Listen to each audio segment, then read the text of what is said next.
Welcome to the Art of Dialogue.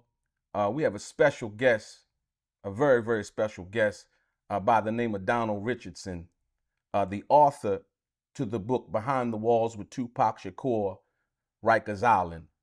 Welcome to the Art of Dialogue, Donald. Thank you for letting me be here. How you doing, Mel? Wonderful, wonderful. I'm going to start it off like this. Uh, you once said, I'm a living witness to his life and legacy. You promised to share stories of your time at Rikers Island with Tupac Shakur, uh, basically with stories that only you could tell. So right now, I'd like to dive into that journey with you, if it's okay. Sure, not a problem. On the book cover, there's a striking photo of you and Tupac standing in front of a jail cell at Rikers Island. Where did you get the camera from to capture such a powerful image? Well, the way that a camera was placed into the facility was by a correctional officer bringing it in, which was very, very not a part of their job description. So I had the highlights of taking pictures, having them take pictures with me and Tupac Shakur. This moment was a very, very exciting moment for me because I didn't think that the correctional officers would actually bring in a camera. it really, it really shocked me that they went beyond their call of duty. However, it was the highlight of my times with Tupac Shakur in prison.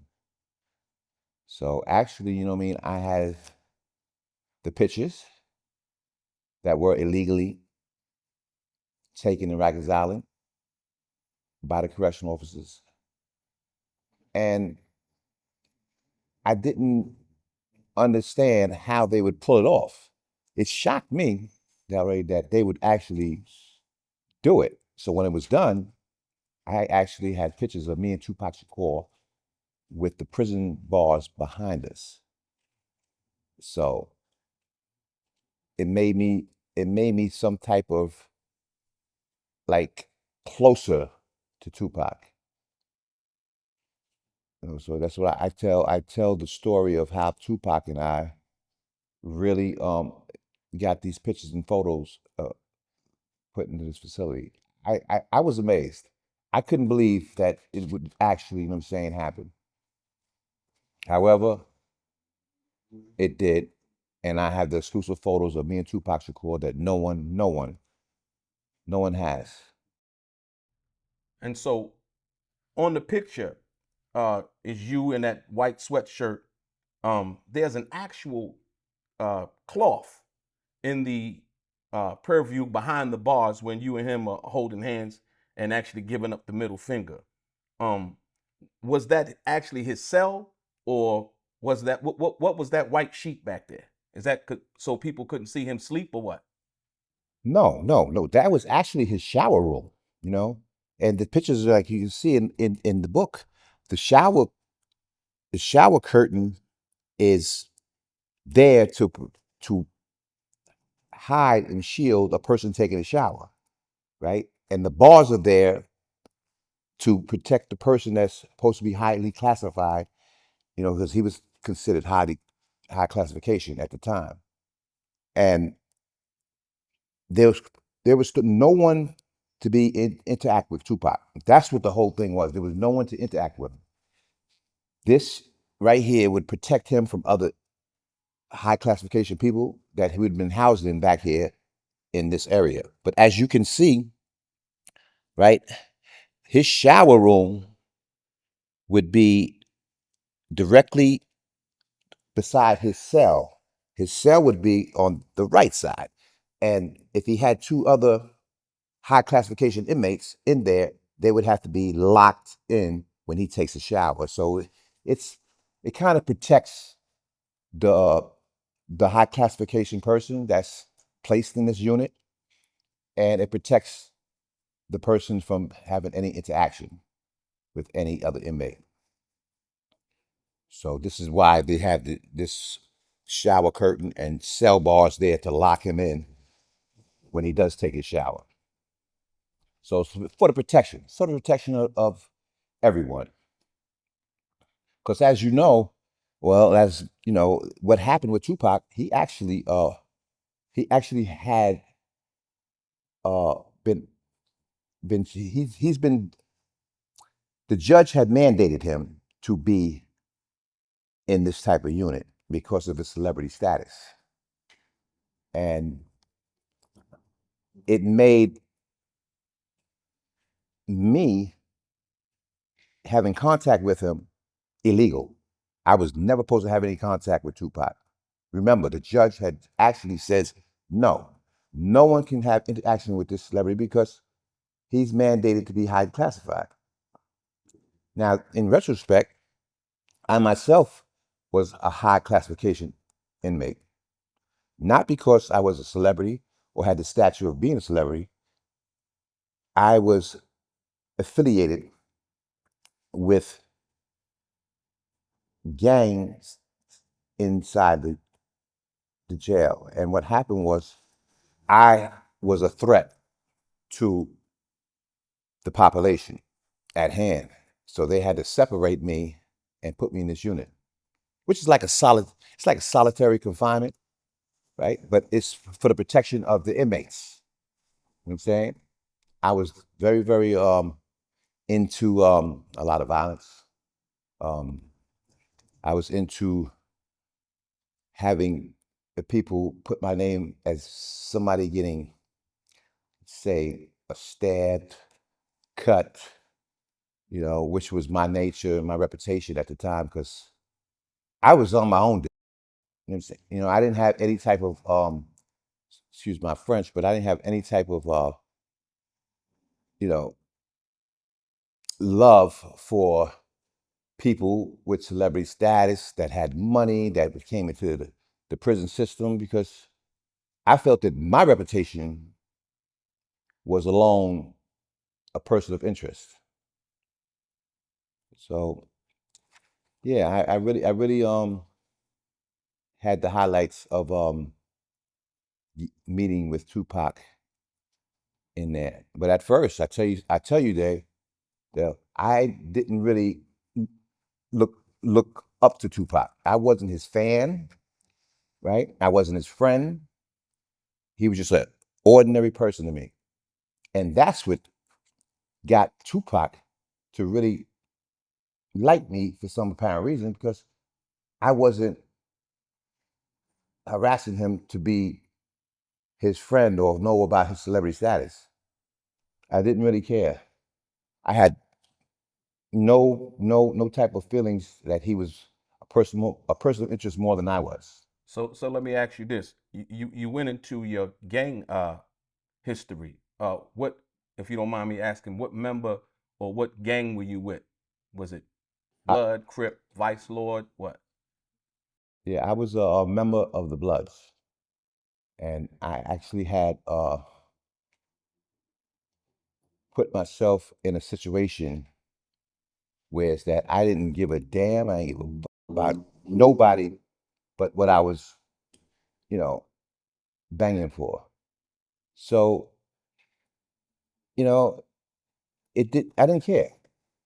I didn't give a type of person. So my stature, my reputation grew. I inherited respect. I demanded respect from people, and I actually didn't feel that um, I was really harmful, but I was in retrospect. I was very harmful to others. I did a lot of dirt. I did a lot of time in jail, and actually, when Tupac came, I didn't feel that he was someone that I needed to respect. You know, I mean, I seen Juice. You know what I mean? I seen a couple of Poetic Justice, but didn't phase me. You know, I admired my own pictures, my own movies. I was making my own movies, so this is why. This is how I roll. I roll solo mostly, and I demanded my respect. So placed in this unit, we was both the same type of involuntary protective custody. We were both in the same statute, but different limelights. You understand what I'm saying, right? Yes. Like, Yeah. you know. So he actually respected that and seen that in me, that I had a little bit of authority, that I had a little bit of, stature, So I started getting a little respect out of him. So all the people that were in the unit, right, that wanted him to rap for them and wanted, hey, Tupac, man, hey, man, what's going on, man? Bust a rhyme for me and all this. See, I never did that. I actually held a position as a suicide aid. But on the picture, on the once again on the cover of the book, you see Tupac. Is that a cigarette in his mouth? Yeah, we are allowed to smoke. He was allowed to smoke. We were allowed to smoke cigarettes in certain areas of the dormitory. You couldn't smoke anywhere. And But this way, and the clothes. this right here. Go ahead. So I'm sorry. Go ahead. Oh, this right here. This right here is in his unit area where you're allowed to smoke. In the dormitory area that he wasn't allowed to go in, you couldn't smoke. So the clothes that you guys have on, usually when you in jail, right? You have like Yes. the state issued clothes. So Uh-huh. you guys were allowed to wear your own clothes? Yeah, sure. Yeah. We were allowed to wear our own clothes. Only we would have to wear the jailhouse uniforms when we go on a visit. When we go on a visit, you have to wear it, the symbol of the jailhouse uniform. You can't wear your street clothes on a visit. That was just a policy that they had made up at that time. But yes, you were allowed to wear your own clothes. You're allowed to actually you can actually have clothes sent up in the facility and stored away if you wanted change of a different type of attire. Yeah. So yeah, it was it was amazing. It was amazing that like the clothes that he actually had on was given to me. I actually have them as souvenirs. Which is something that I cherish to this day. I'm very proud that I had the highlights of having the very clothes that Tupac wore, and it's like a memoir for me. So when did he give the clothes to you? Well, he was transferred. The officers actually he had to go to Clinton Correctional Facility. He was on transfer, and when he is on transfer, all the clothes that a person has to be discarded, given away, or thrown away. Because now you're going to a state facility. It's no more a Rikers Island or county time that you're doing. You're actually now going to a prison, a real prison. The rules are different, way different. And this is something that Tupac didn't understand. What actually inspired you to write this book? Other than your experience with Tupac Shakur, was it a message that you were trying to send? Or was it something that you just had to get off of your chest? Well, both. For one, I wanted to express how Tupac really was behind bars. I think I'm the only one that can really reveal who Tupac, how he stood up, how he presented himself, what he felt about people in general. Um, you never see, you never hear about a person true feelings. Someone like Tupac, who was inspired, who inspired the thug life motto, his true feelings. A person's true feelings come out when they're incarcerated. It don't matter they're who. You can present an image to the public, but once you're behind bars, it's a different image. Your true feelings come out. You cannot hide the faces that you can hide in public. So this inspired me to write about Tupac's true feelings, how he felt, what he thought about. I'm sure everyone know how he was in jail. Did he hold it down? Was he a punk? You know, um, uh, did he give up his commissary? You know, was he being chumped?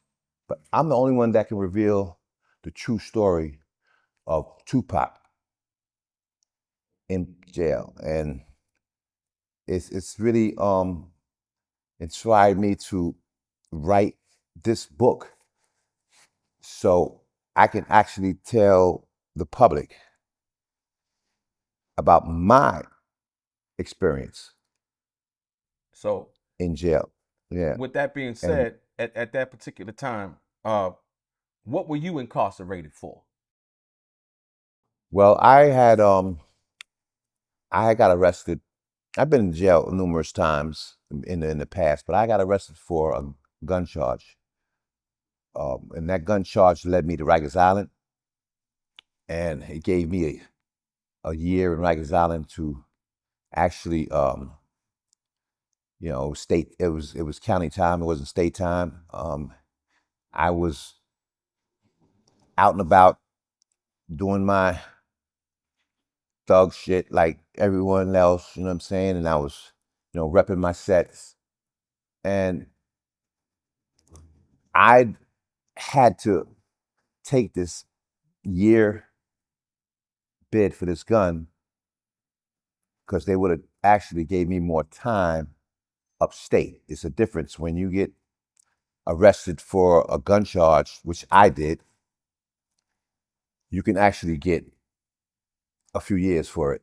I didn't. I copped out to a year, which was their first cop out, and that's how I landed in Rikers Island.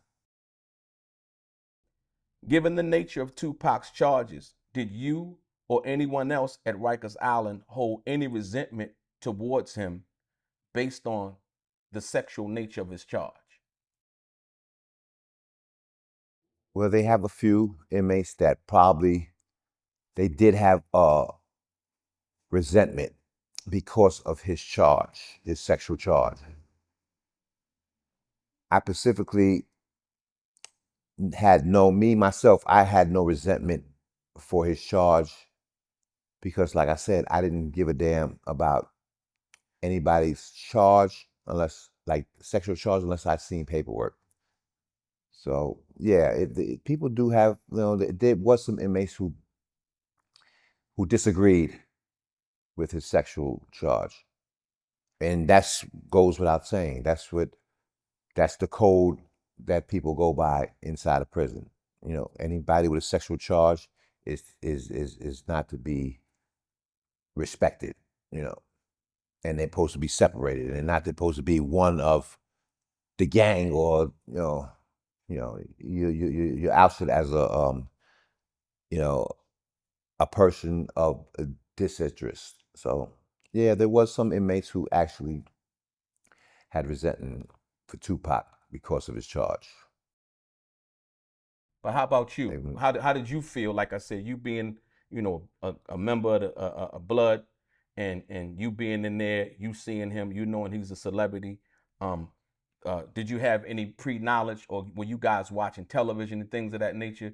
So when he came in there, you didn't really have any kind of different kind of look at him, or the way you looked at him based on his charge.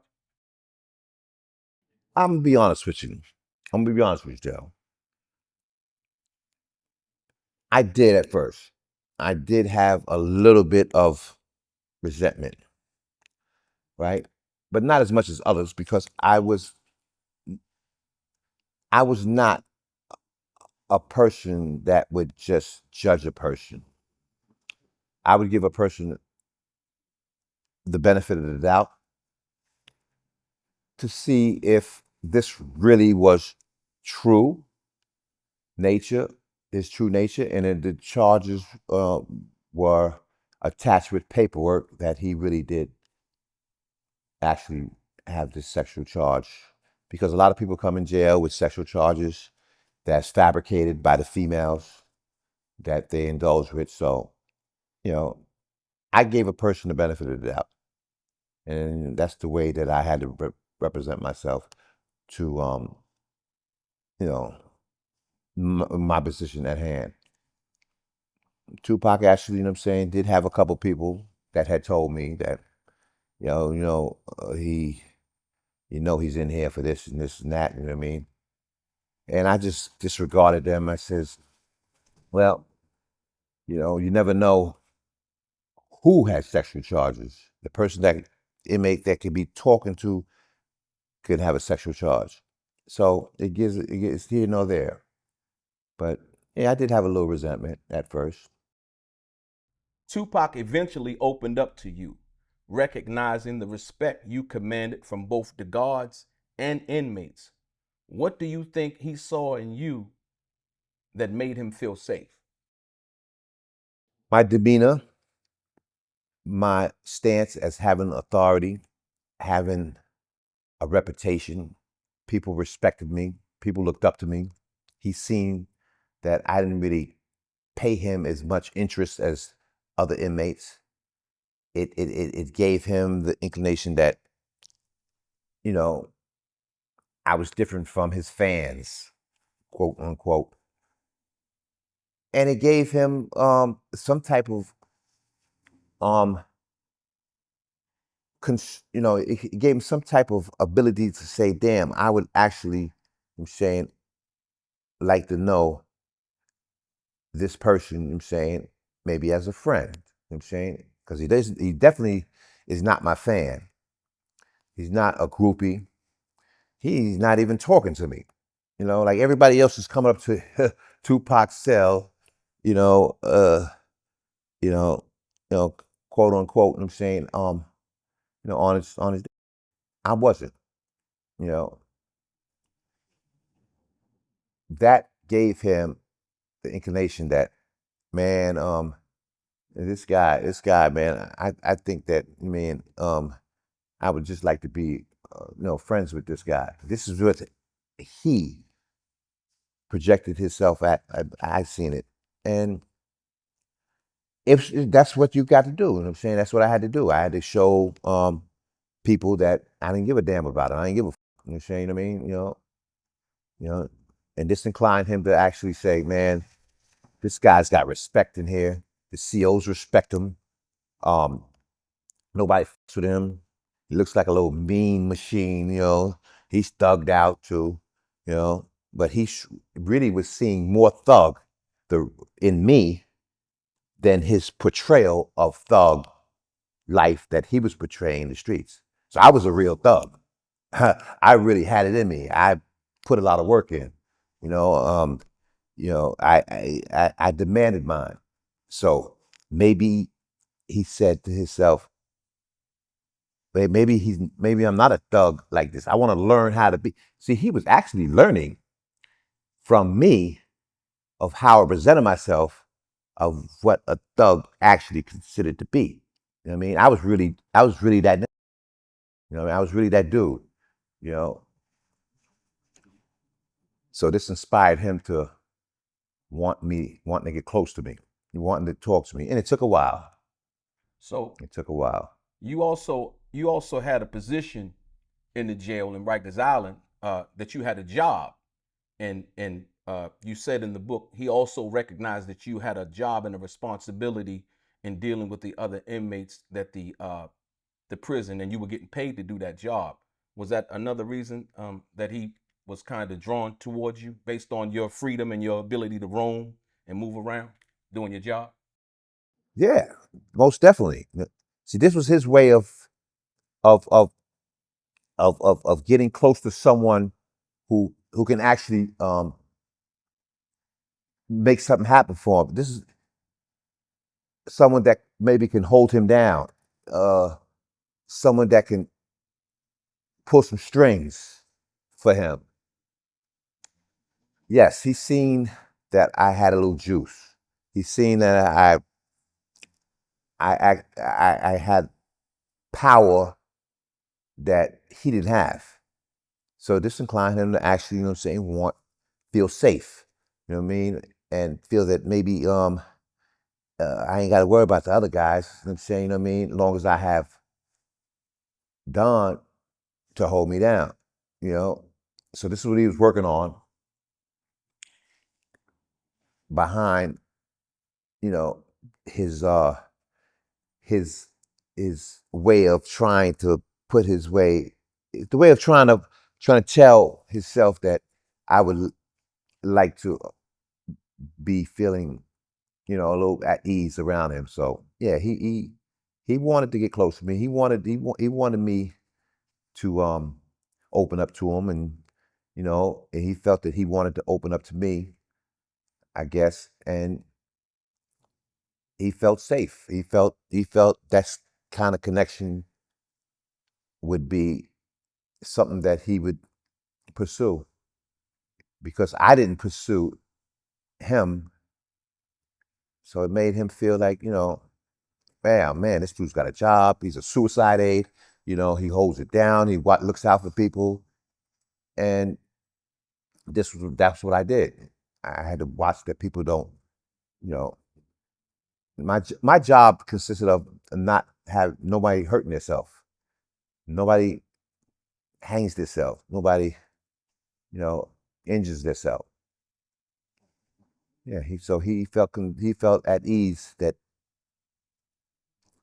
I can be the person to hold him down, basically. So when you said you had the job as a suicide aide, so what were the details? What did your job entail? You doing what? You walking around what? Checking Yeah, well, I would cells? have What? to. Yes, yeah, I would have to check cells. I would have to watch that anybody middle of the night, because there are people who can't take jail. They got people who are very weak. They got people who actually will kill themselves, will hang up, will cut themselves, and this is my job description was to make sure that they didn't go all out with their attempts at suicide.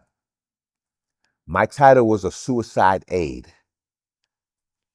So that enacted me to people to talk to me, people to say, can I talk to you? And I had a few people that wanted to talk to me about how they were feeling about being in jail, and they can't take it, and they want to end their life. And, so I had to have the ability to talk them out of hurting themselves or doing any damage or harm to anybody else.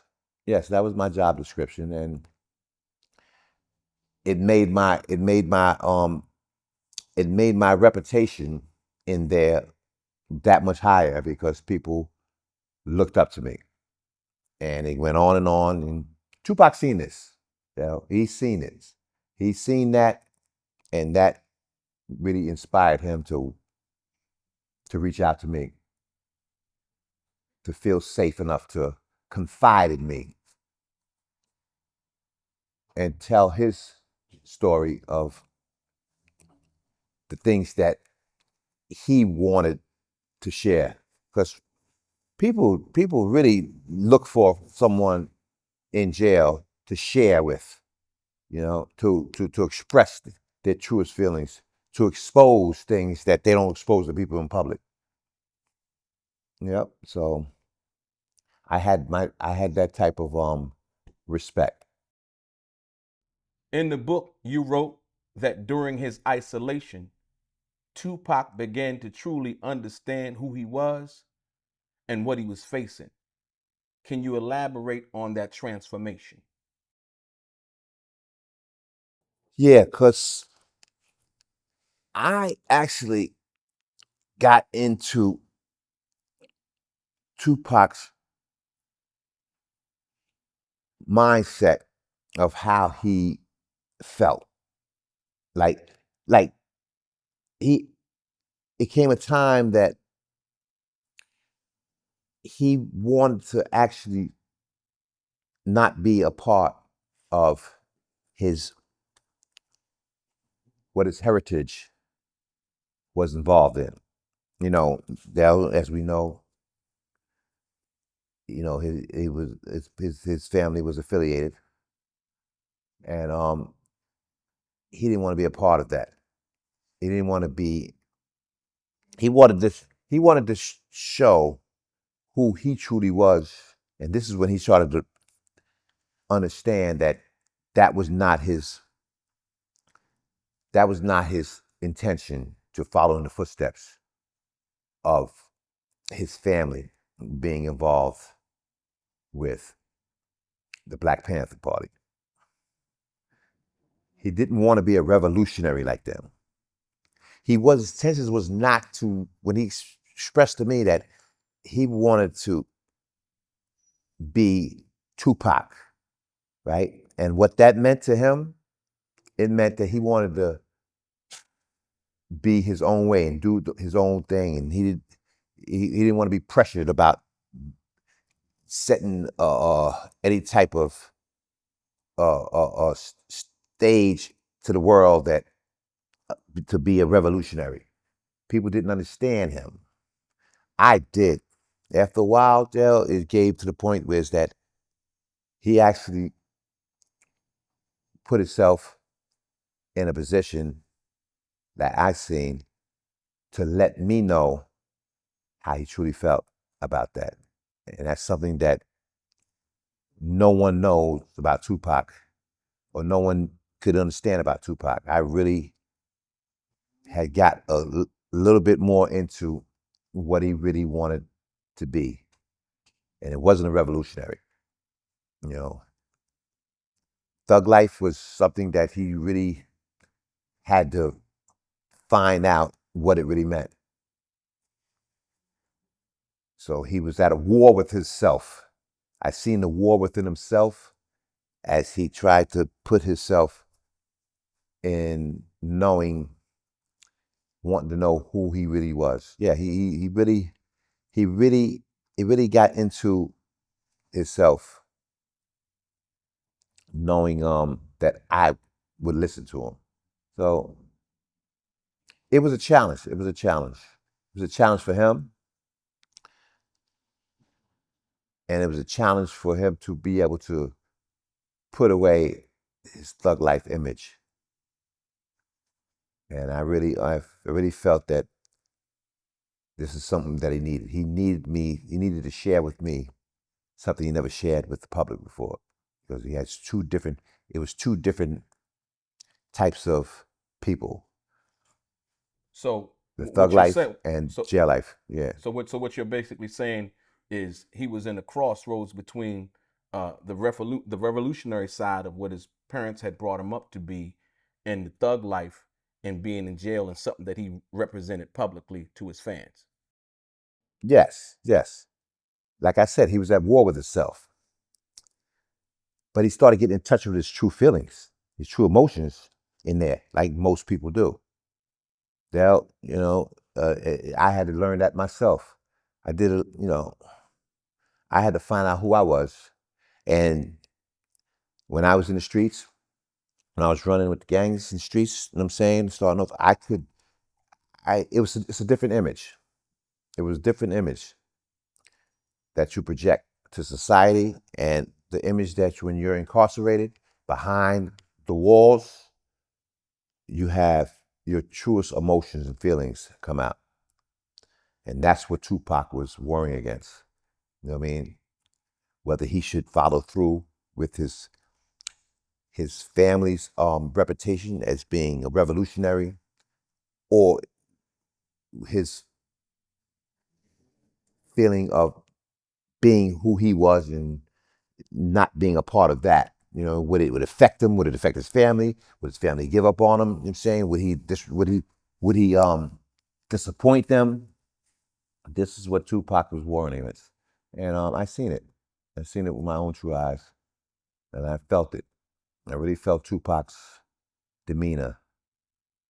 You know, so it was different. A lot of people didn't know Tupac like I did. They just knew his thug life in the streets and what he projected. Is it true that Tupac endured inhumane treatment like being locked in his cell for 2 weeks straight without any recreation time? Yeah, yeah, yep. And I can vividly remember the time that Tupac, Tupac actually, Tupac screamed out his cell, when I'm gonna get wrecked. He was screaming to the COs, and I heard him, and he's like, yo, I want to get out this cage. I want to get the f out of here. Y'all got me locked up in this damn cage like I'm some damn animal. You know what I'm saying? I want to go out like everybody else. You know what I'm saying? I want to be like them out there, because he was separated from us. It was like it was a dorm unit, and it was his high classification unit. It was always under lock and key. So he felt like, why I can't go out there and play cards with them, right? So he's like, I want to get the f out of this cell that he demanded to the cells. He screamed. I heard this and I came over to him. I said, Pocket, what's going on? This is when we got, we got to know each other. You know what I'm saying? We got to be, we got to be associates. Yeah. So yeah, he actually screamed out of cell that day. I want to get the f out of this cell. The officers told him, we can't just let you out, Pac. We can't just let you out the cell, man. You know what I'm saying? You can get in trouble, you know what I'm saying? You know what I mean? He said, I don't go. I want to be out the cell just like them. So I took it upon myself to talk to the CO. I said, let me see if I can talk to him. Let me see if I can, you know, use my juice. Maybe I can get him out. It was a thought. Maybe I can get him on the cell, So I talked to the CO. I said, let me, why you gonna let him out? He said, man, if I let him out and he gets hurt, something happens, he gets cut. Our job is online. You know what's gonna happen? We're gonna lose our job. I said, listen, you see how I hold it down in here. You see the respect I got. You know why with me. You know what I mean? Anybody gonna be with, I'm gonna them.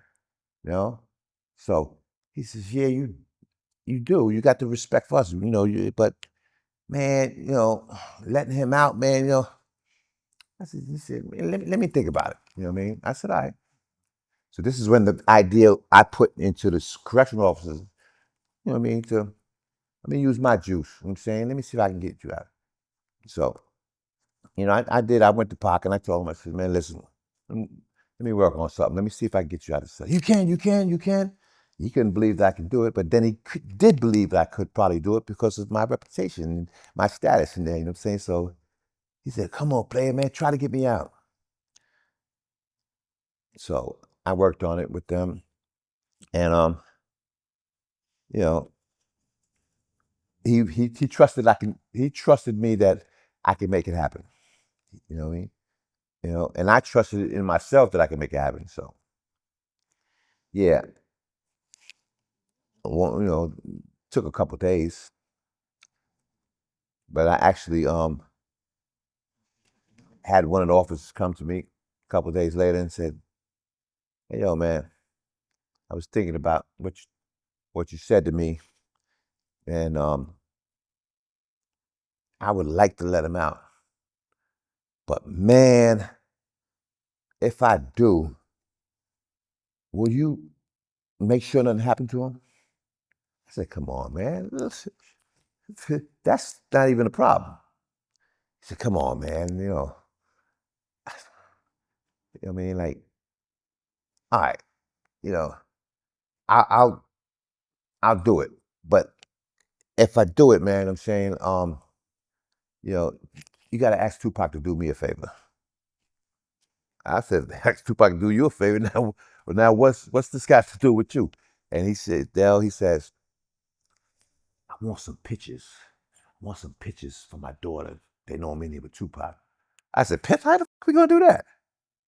He says, I'll bring in a camera. You gonna bring in no camera. You gonna bring in a camera. Come on, man. yo, did you know there that this motherfucker brought a camera in?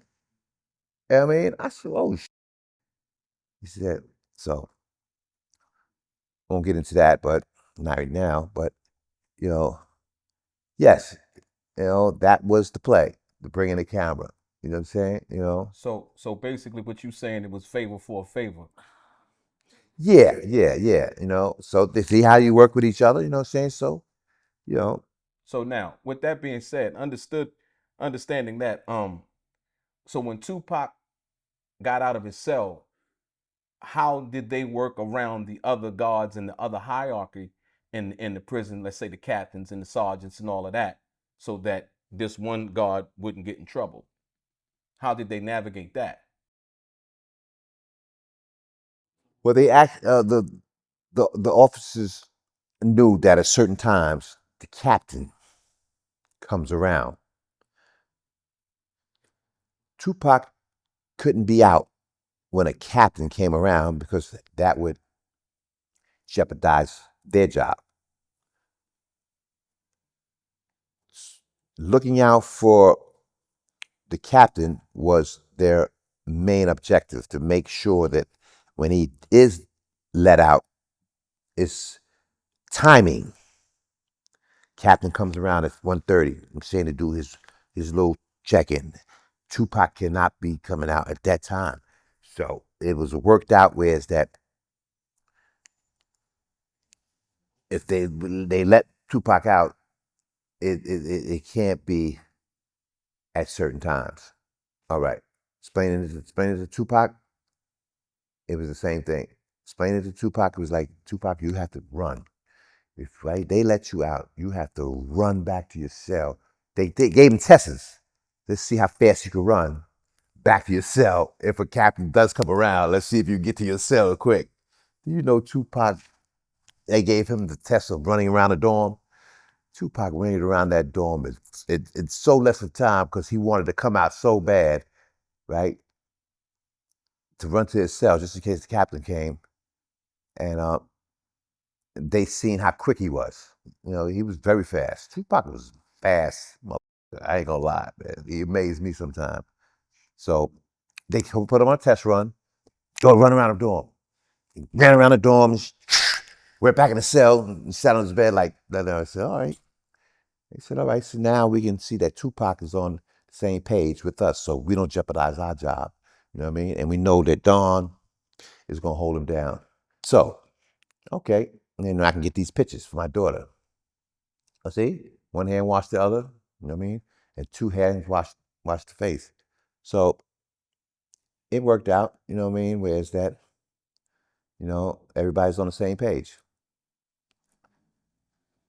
And Tupac actually, you know what I'm saying, gave himself, well, no, not gave himself, excuse me. He gave me permission to consent, right? For them bringing the camera and taking pictures of Tupac, because he didn't want to do it. Tupac wanted, he said, man, I don't give a fuck about taking no pictures of no CO, saying, right? So he says, you gonna be, it's for you? I said, yeah. He said, oh, player, you're a player, man. But if you're gonna get pictures, yeah. But I really don't give a damn about them. You know what I'm saying? So I told him, I said, listen, man, the only way you can get pictures for your daughter or your niece is that I got to be in them. He said, I don't give a you know what I'm saying? You can be in them. So that's how they came up with the pictures of me and Tupac. They brought that camera in.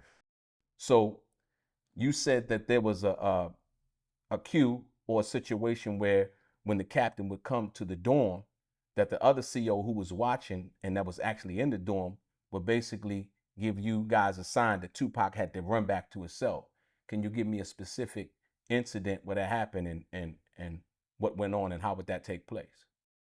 Yeah, well, the CO would indicate, uh, it's that time to wrap it up. You know what I'm saying? It's that time, So I would, look over and see that sign come up. You know what I'm saying? I told Tupac, you know, you got to go back to your cell.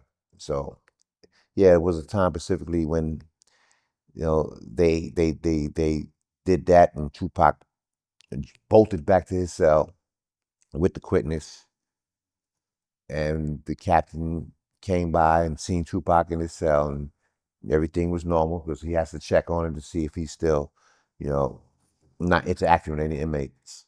So yeah, it was a time when he did actually do that. You know what I mean? But the cue was wrap it up. So we had to keep looking at the officer because the other officer that was looking out, he gave the cue to the other officers. So they held each other down to let us know he got to go. The captain's on his walk. You mentioned that a correctional officer would turn the blind eye, allowing you and Tupac to hang out with the other inmates, or namely Tupac, and you guys would smoke. Not cigarettes, but you know what I mean. Can you talk to us about that and how that would go down? And yeah, Yeah. Yeah, sure. They would let me and Pac smoke weed together. You know what I mean? When I inquired about it, I said, listen, me and Pac we want to smoke some weed. So is it all right? You know what I mean? With permission, we can go in the back by his cell unit, smoke weed, you know. He said, man, sure, but make sure put some powder. I'm gonna turn my back and let you do what you're gonna do because, you know, you're looking out for us. You know what I mean? So we can't deny you that. You know what I'm saying? You're holding Tupac down, man. You know what I'm saying? Just make sure, when you do it, don't blow it up. Don't make it seem like, you know, that you're giving us um any type of inclination. We don't want to know.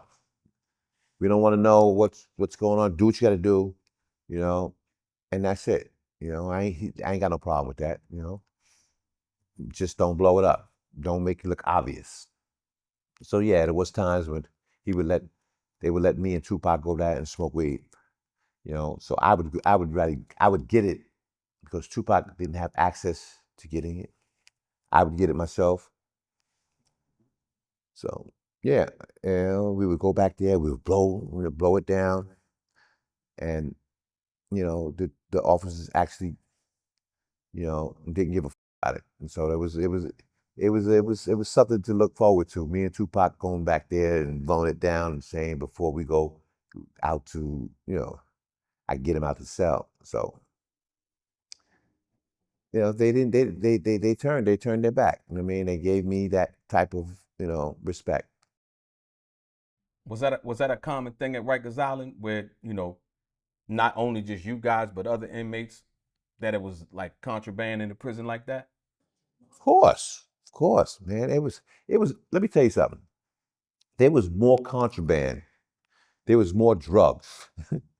There was more illegality going on in there than you could imagine. You know, and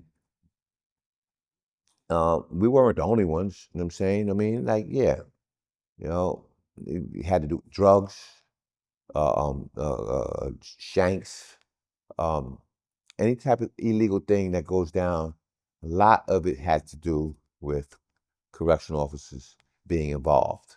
You know, you know, and you wouldn't think because they're above the law, but yeah, it's a lot of illegalities going on in jail that you wouldn't you wouldn't even believe that would take place. So I really understood that favor for favor. They turned their back. They let me and Tupac do our thing. We do, they get some pictures. Yeah. So everybody's happy. Everybody's looked out for. But it's a common thing, though. It's a common thing. So a lot of the contraband will come through the guards. How else is he gonna get it in there? You know. So if the CO's bringing in, you really got a more of a leeway. You know what I'm saying? Just not only drugs, you know, You know, it was other shit going on in there that, you know, at that time when I was in Rikers Island, that you wouldn't even believe. You know, with the correctional officers, female correctional officers, maybe soliciting, and goes on and on. It goes on and on. There's always a sense of caution in jail when you meet somebody new. What was the turning point when Tupac finally let his guard down and started trusting you? Um, the turning point vividly remember is Tupac. He gave me the insight that he wanted to share something with me. I mean, because of my, ability to perform that type of, action with the COs to get him to come out of cell, to get him to be able to mingle with other inmates. Not only did he trust me and confide in me, he shared with me things that you would never believe that Tupac would share with somebody. So the turning point came when he trusted me to share with him. He trusted me to be a part of his feelings, you know. And when I seen him share with me his feelings, he gave me who he really was, we became friends, not a fan. I was never his fan. We became buddies. And it was hard for people to be. Tupac never really had no buddies or friends. I was like, I gave him the inclination to know what a friend is. And when you in jail, incarcerated, in solitude, and behind them walls, you need a friend. You want to share with them some things you never shared with nobody before. And it came out. His emotions, true emotions came out, you know, versus publicly. So he definitely is a turning point in his life where he's figured that, you know, he would put himself in that position. I mean, open himself up to me. What was one of the things that you can remember that you thought that was important that Tupac shared with you? His feelings for women, his feelings for women in general. He he had a disposition of looked at as that he hated the bitches, and when he says in his song about females being bitches and everything, that's not who he truly was. That's not who he truly felt about his mother. For instance, his mother, Haitian Shakur, he had a love for his mother, and he had a love for woman in general versus what was displayed in public. You know, everyone thought that, oh man, he calls woman bitches and he didn't got no love for no woman. You know, so he was looked at, differently. You know, he expressed to me how the love he had for a woman, and that he shared a moment of reflection with his mother that he couldn't share with the public. Yeah, it's been times that, you know, he broke down and cried. You know, I seen him shed tears. Now, in public, you wouldn't see Tupac shedding no tear, Delray. He wouldn't, you would see Tupac cry. Who gonna see Tupac cry? You know what I mean? So his image changed. And only me, I can just tell you the moments that I seen that change in who he really was when he broke down. So would you say? So would you say he was more vulnerable, being in that environment where there's no fans and you stripped of, the notoriety and the Yeah, fame and all of those things? yeah, yeah. You only can be who you are.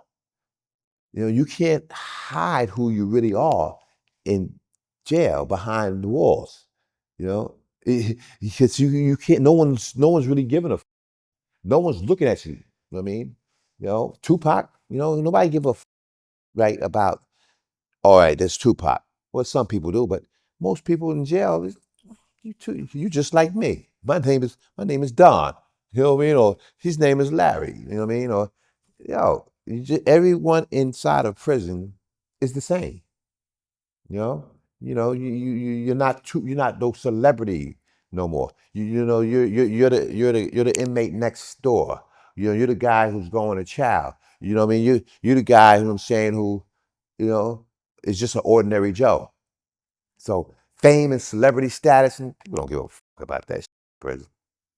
They don't give a fuck, you know. So you can do that shit out there in the publicly where you can hide. You can hide your true feelings. Oh, thug life, you know what I'm saying? This and that, I'm gangster, you know what I mean? Yes. Because you can't share it. You can't share it. You cannot share who you are out there because you are projecting an image. Like Tupac was. He was projecting a real image out there. So from my perspective, thug life, all that, you know what I'm saying? It's a facade that people didn't see. So being behind there with me, it was no thug life with me. All that shit go out the fucking window. Either we be cool buddies, friends, but I'm not gonna be on your dick. I'm not gonna chase you down. I don't want no autograph. You know what I'm saying? You know? So that's the difference with was me and his relationship than it was versus the other people in jail. You know, so it made a big difference in his him sharing with me, you know what I mean? And me seeing his true feelings, you know. And that's the way it is with anybody in jail. You know. So the thug life and that gangster shit and that motherfucker, you know what I'm saying? Fuck the world and shit, don't ask me for shit, you know. Man, listen. You just like an ordinary Joe. And you get out of line, slap the shit out of you, fuck you up, stab you, whatever the case may be. But, you know, being your fan, yeah, it's just certain people that just don't give a. You noticed that Tupac wore different color bandanas at Rikers Island. In your view, those colors signified gang affiliation. Can you explain how prison politics around that played out between you and Tupac and other inmates? Yeah, well, the different bandanas that he wore with different colors, it signified that he was universal with it. I mean, you can't be in all the gangs at one time, but you know, Tupac wasn't with a clique like that. He wasn't. He wasn't. He wasn't a gang member. He showed that as showing his position as being having love for all. You know, being really neutral. You know, in that aspect. So he couldn't be pinpointed as being a certain gang member because he wasn't. And this was his portrayal of showing that I got love for all the gangs. I mean, Crips, Bloods, and you know what I mean? Like, but being involved in a gang, Tupac wasn't, you know. He had love for all gangs. This is where he expressed himself. So at this time, with them little colors and flags that he had on him, and he would wear all around his, he would come out and say, "Hey, play." I was like, "Damn, you got mad colors on you." He says, "Yeah, man, because that's the way he gets down." You know what I mean, like he wants to be, show that every gang man. I'm saying, "Yo, I'm cool with y'all. I'm cool with y'all. I'm cool with y'all." You know. but I'm not one of y'all like that, you know? So that was his way of showing him to be neutral in that aspect.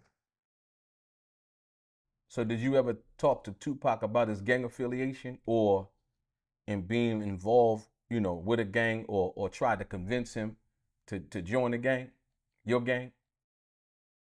Of course, that's what I that's what my duty is, you know what I mean, to get him to come home, you know, and I spoke about it, and I told him, but he wouldn't budge on it, he wouldn't budge on being a member of the Bloods. This was not something that he wanted to portray. He got love for you, I got love for you, he would say, but getting involved and being one of the members, you know, he wouldn't take a hold for that. So basically, what you're saying, even being the suicide, aid and all of those things, you seen Tupac wearing all these bandanas. You yourself tried to convince him to become a Blood member or a member of the Of Blood course, Nation. And so yes. what was that conversation like? Well, like I said, he wouldn't budge on being a Blood. When I exposed him to being affiliated with me, he denied wanting to be partaking in it. That was just his form of letting me know that, I got love for you. But I would never become a gang member, you know what I'm saying, in that aspect. So yeah, he really held firm on just not partaking in being a Blood. So even though he was in prison and at Rikers Island, and what did that reveal to you that he refused to be affiliated, with the set of the Bloods that you were from, being from New York and being in Rikers Island? Well, I actually I didn't really see too much into it, right? It it bothered me a little bit, you know what I'm saying, that he wouldn't come, home or be affiliated with my set. But I had to respect it. I had to respect it. You know, but I did shoot it at him. I did give him the knowledge that, he would be a part of something that I hold down as dearly and that I'm dedicated to, and it would make me feel a lot more, you know, at ease with him being a member of one of my clique, you know. But he wouldn't budge. He kept it universal. You got to give that to Pac. He did. He he wanted love from all sects, all gangs, all he wanted. He wanted to feel that he can go anywhere and be cool with any set, any gang, that he came in contact with, whether it was MS-13, whether it was Nieta, whether it's Blood, whether it's Crip, or whatever. Yeah. You were a little bit older than Tupac, and you said that you weren't originally a fan of his music and really didn't know anything about him other than the movies that he was in, until one moment in the jail, it completely changed your mind. Tell me what happened. He told me that he's got to take a he's got to use the bathroom, right? I said, yo, hold up, Pac. He said, no, no. He says, I'll be back. And when I come back, right, I'm gonna write a whole rhyme. I said, come on, back. Tupac went there, and he wasn't long, maybe 5, 10 minutes. He went to take a shit, right? Came back, and he had a whole rap song written on toilet paper. On toilet paper. I mean, that's how creative and that he was in that aspect of right and wrong. And so it changed my mindset. I said, wow. You know what I'm saying? You know what I mean? Like, you know, yeah. And then, you know, it gave me the inspiration that it inspired me to like his music. And it was amazing how he did that because I ain't seen nobody. I haven't witnessed nobody in my life write a rhyme in 5 or 10 minutes while he's taking a shit and write it on toilet paper. So that was a highlight. That was a highlight in my time with Tupac, being there. Yep. And did you actually get a chance to hear what the rhyme was about? The rhyme was about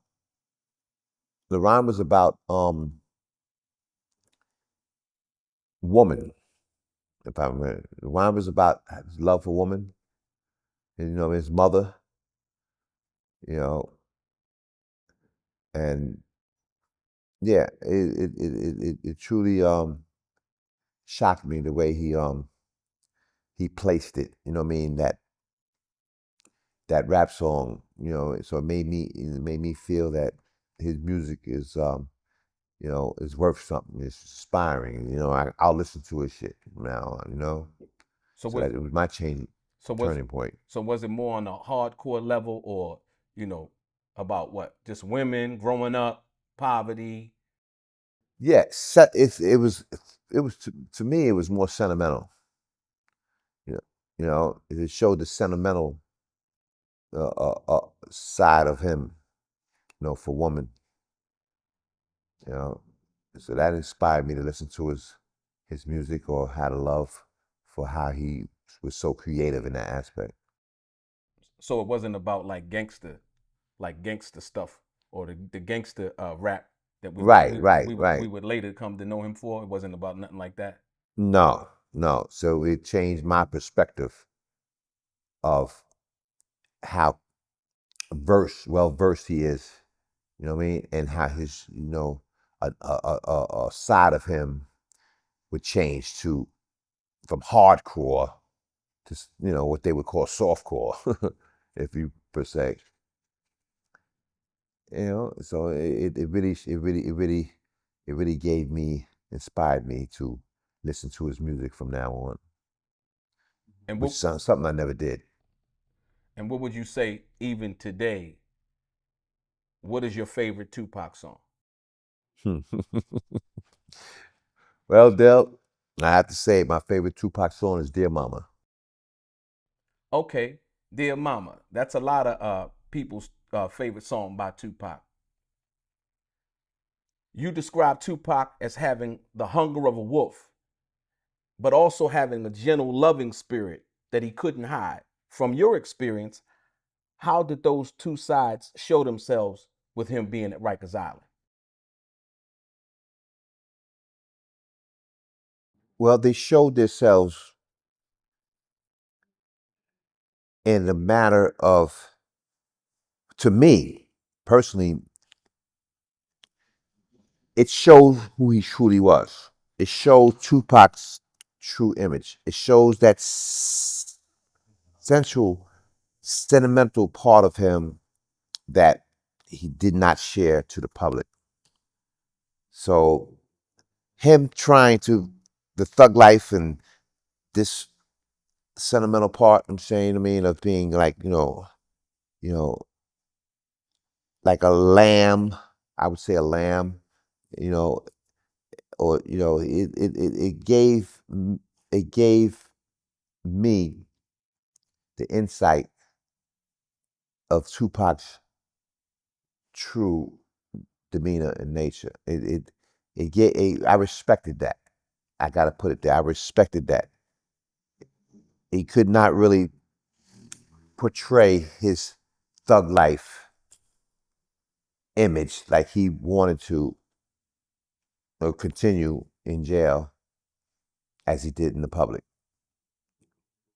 So, you know, that alone inspired me to have a love for Tupac, I'm saying, but understanding that this had to come out. And I'm the only one that can share that story with you with the public about his true demeanor, behind the walls.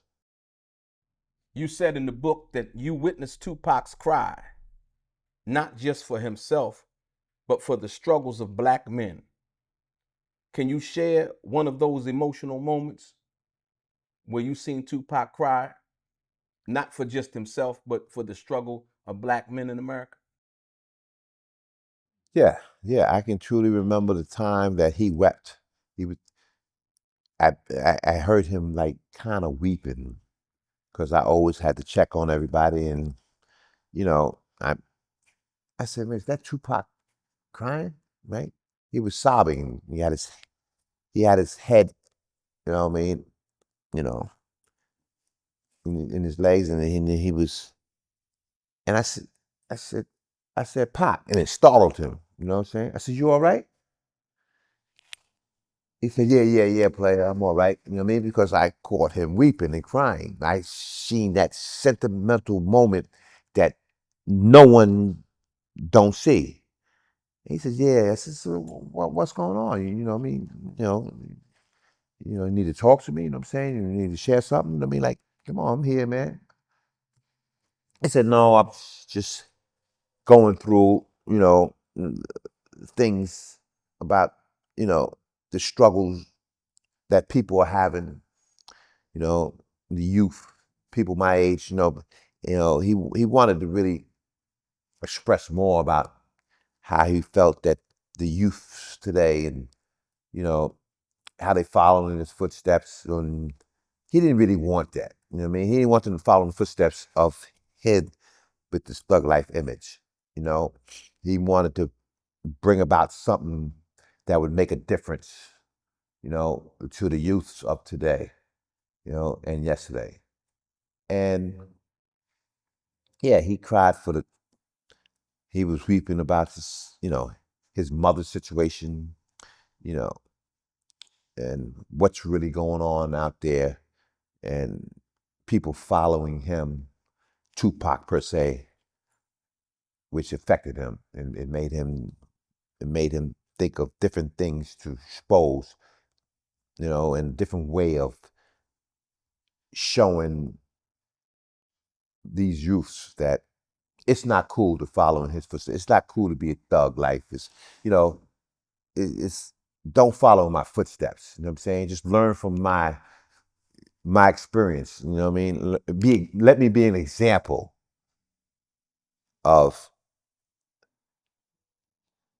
if like he always expressed, if he dies, this is something that I was very touchy about him being, you know, having this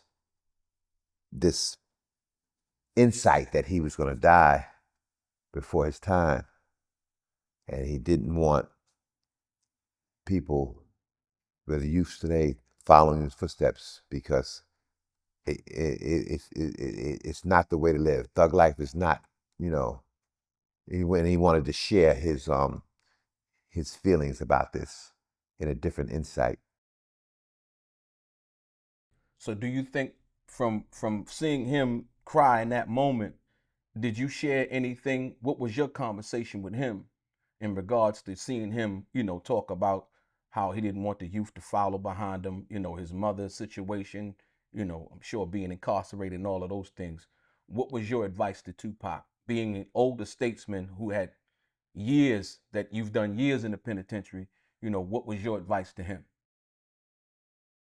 Yeah, my advice to him, because of my situation and me being a product of this type of gangsterism and thug life, and going back and forth to jail, and you know, doing so much time, that I didn't want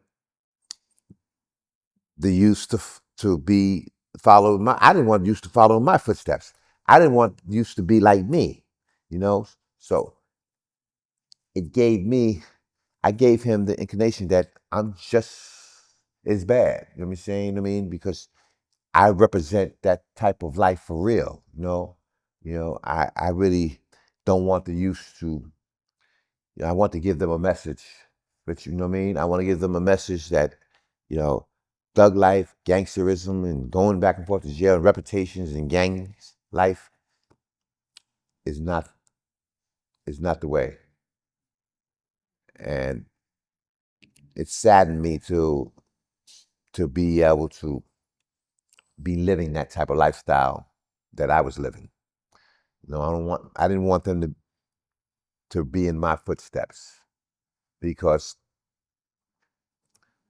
it's pain. It's pain. It's pain. So I was changing. I was actually changing also. You know what I'm saying? I mean, I wanted to change. I wanted to show the youth. I wanted to make a message out there.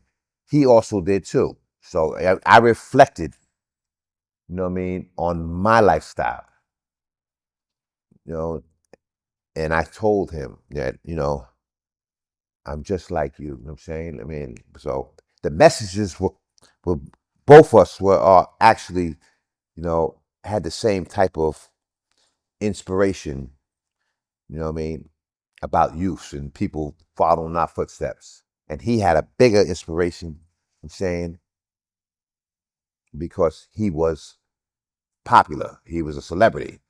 You know, he was influential. And he knew how powerful that he can get in reaching out to these youths. So if he can give a message of not living the thug life, you know what I mean? You know, not being a Tupac, he felt bad that the youths were actually, you know what I mean, believing that thug life is the way to live, you know?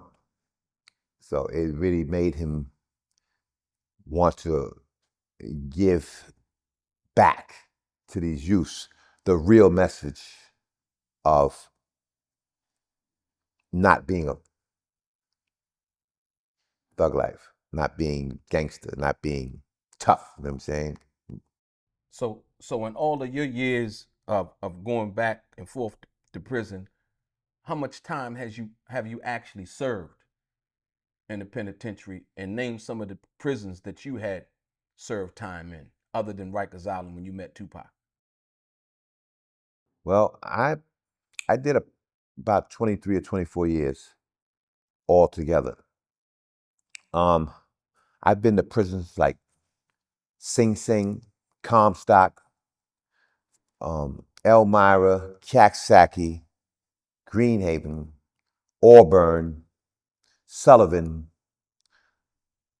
Downstate. I mean, any max jail you can. I think it wasn't a max jail I hadn't been in. I was considered high classification. I was considered CMC. CMC is central monitoring, right? I mean, I have to be monitored. I was a threat to any population, any jail that I was transferred to, because it was always big incidents with me. Set off riots, and I had I was I was in influence. I can influence people to really set it off. You know, I gave that type of demeanor and that type of outlook. Um, yeah, I've been to. I wouldn't. They wouldn't send me to any mediums, any minimums.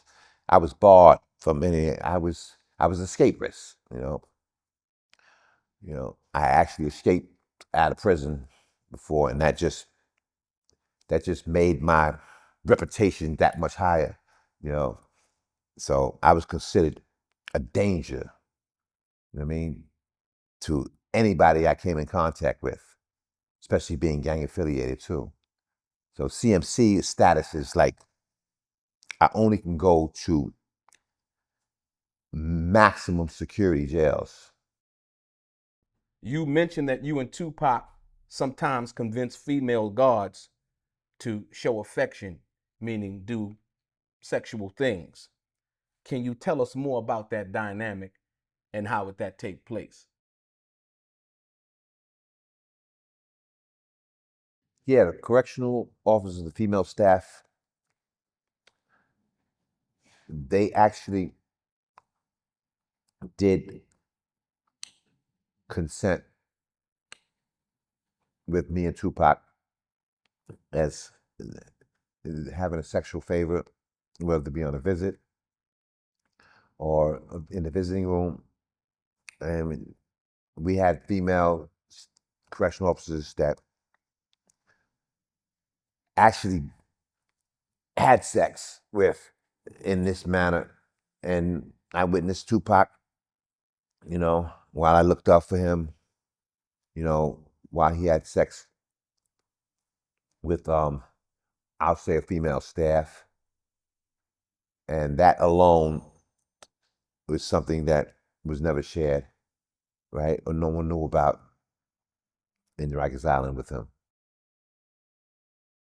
So what was that moment like? Like, did she take him out of the unit, and they had like a place they would normally do this? How would that take place? Or Yeah, or yeah, yes. or was just one of the female guards that liked Tupac? No, it was. They had a system going on with female correctional officers that was unbelievable. They had it set up where it's that they would take the inmate to a certain area to perform these sexual acts. And this alone was something that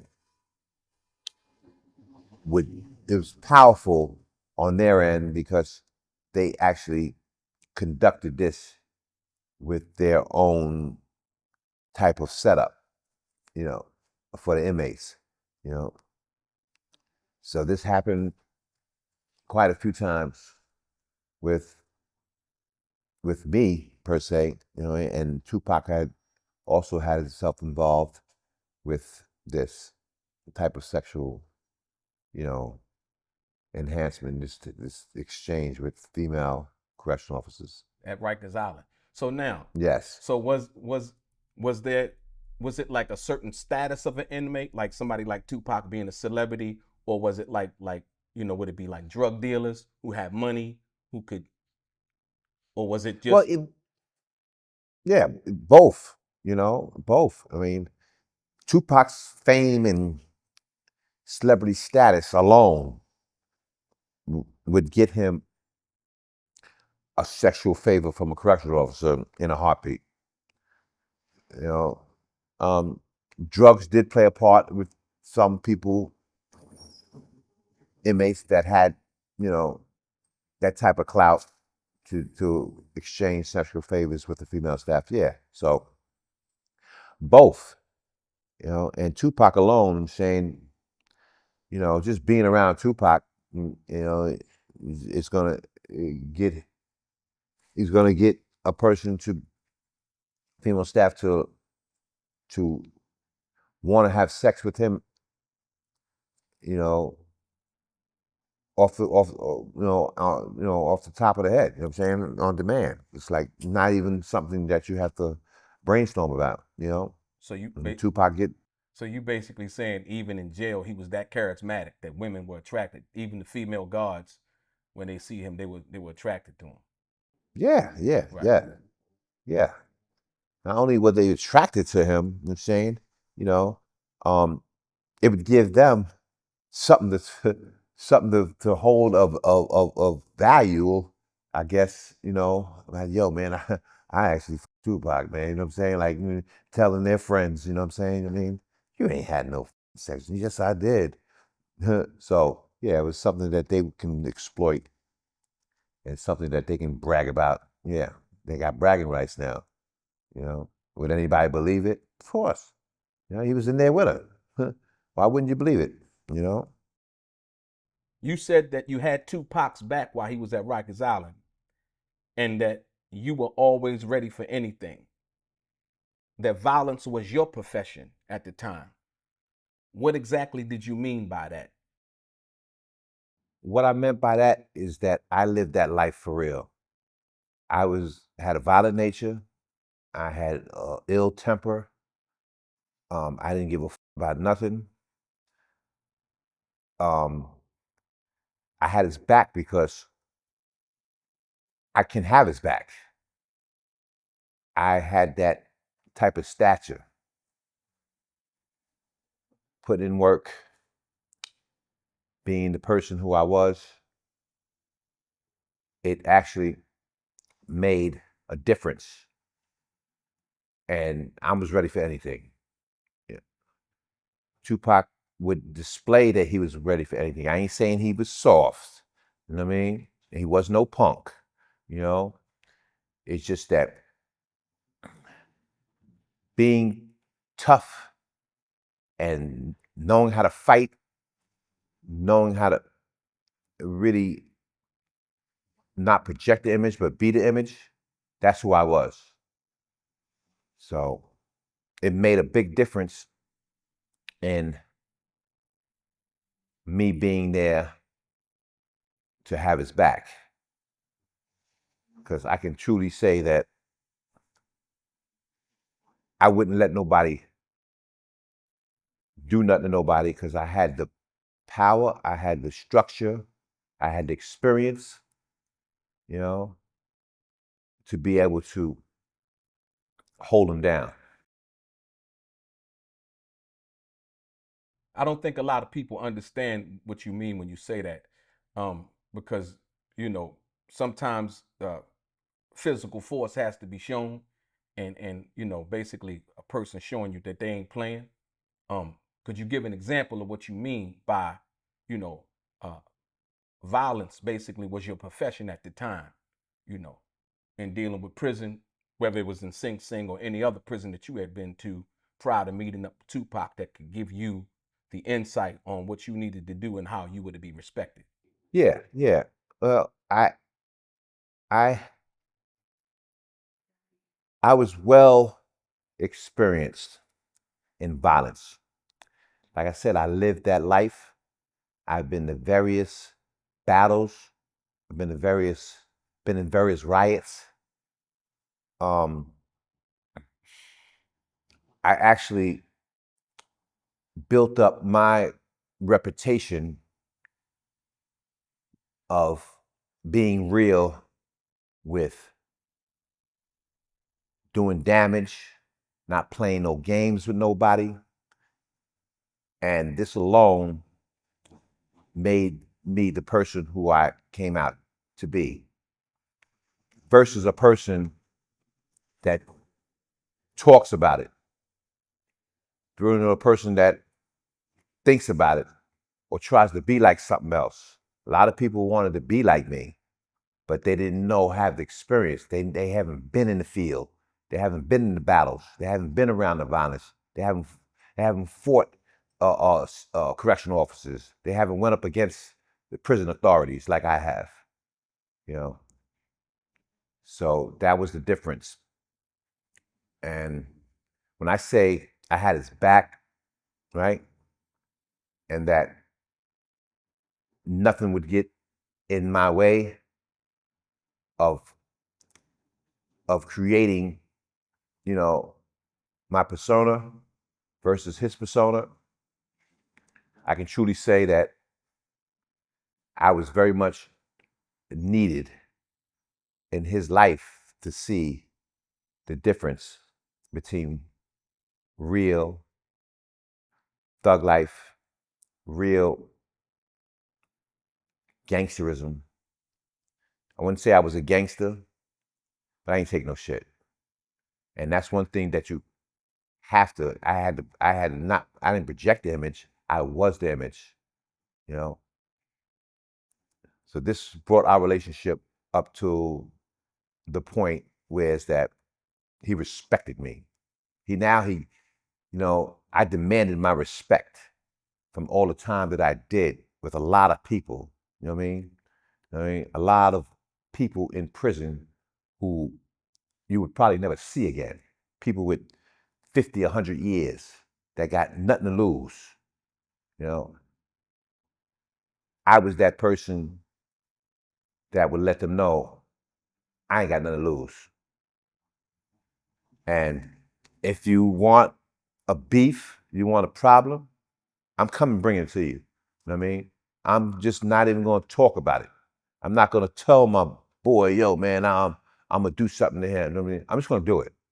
See, this is the way that you had to do it if you're going to live that life. You know, you don't talk about it. You know, just do it. You know, the repercussions is real severe because now you got to go to the box, which is solitary confinement. I might have a stabbing or a cutting under my belt. I might have hurt somebody. I might have had a fight with the CO. I might have knocked him out. You know what I'm saying? You know what I mean? Because I'm a very good fighter. You know, um, I'm not bragging. You know, I'm not trying to get anybody to think that. You know what I'm saying? You know, I'm better than them. It's just the life I lived. You know what I mean? It's the life that I grew up with. It's something that, you know, was a part of me. You know, something that I couldn't front. I couldn't front, you know, not being, you know what I mean? I couldn't be unreal, you know? And it showed. It showed, you know, and like I said, I was on my own, you know, so, you know, I was the person of interest. The rapper Fat Joe once said that he had spoke to Puerto Ricans about protecting Tupac. You mentioned having an agreement with the guards to ensure Tupac's safety. Did Tupac ever express fear or acknowledge any kind of conversation with anybody outside of Rikers Island that was involved with protecting him? No, no. Emphatically, no. I don't know where Fat Joe, you know, came up with that. I don't know. I've been the only one that can really, you know, tell the story or tell the truth of what, you know, his fears were, and you know, um and him having any involvement with anybody, you know what I'm saying, any other inmate, you know what I'm saying, and having any type of beef, you know what I'm saying, or having anybody else talk to, you know, the Latins about, you know, not to do nothing to. I don't know where that came from, and I don't know how, you know what I'm saying, that was expressed or why that was expressed. You know what I mean? Not saying Fat Joe's a liar, you know what I mean? I don't even know Fat Joe, but, you know, I'm in there. I'm inside, you know? There's a lot of truth that which is can't, there's a lot of truth that's hidden. You know, a lie is like saying one bright day in the middle of the night, you know. And my saying is like, if a person says something about someone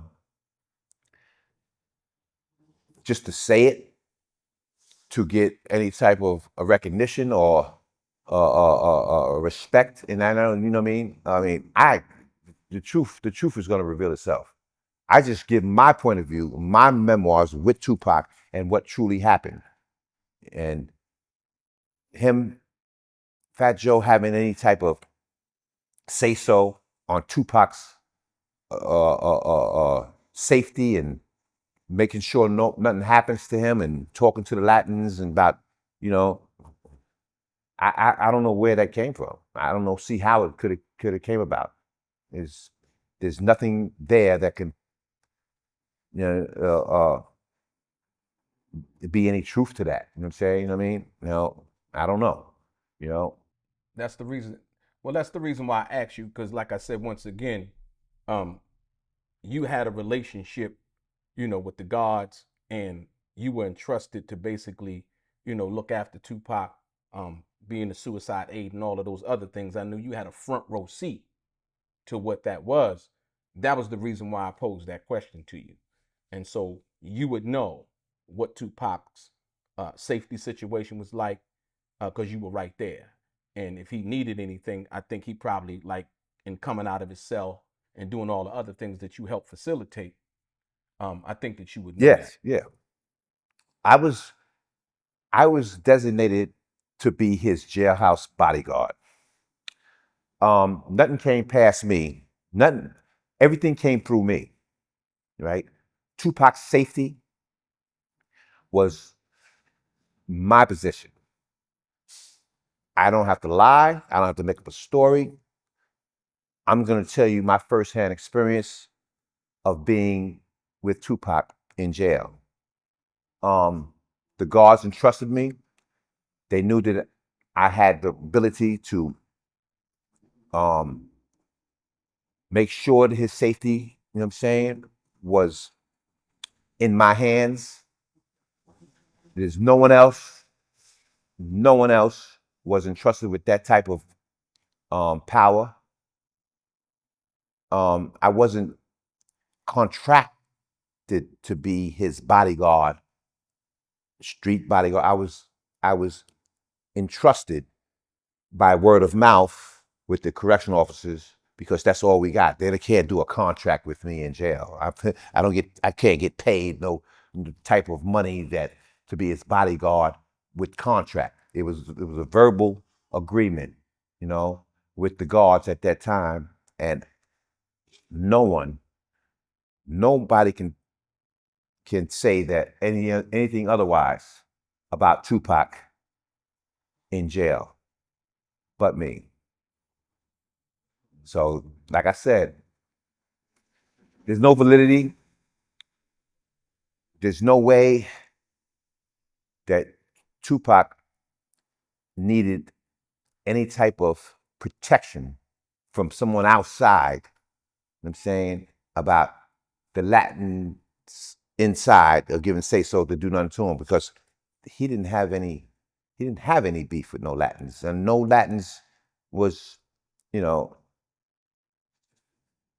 there was no incident. There was nothing there that someone could actually say that they were Tupac's, or it's because of them that Tupac wasn't assaulted or wasn't, it just doesn't make sense. There was a legendary rap battle at Rikers Island involving Tupac, where the prize was 2Pac's and Newports. How did that battle come together, and who won?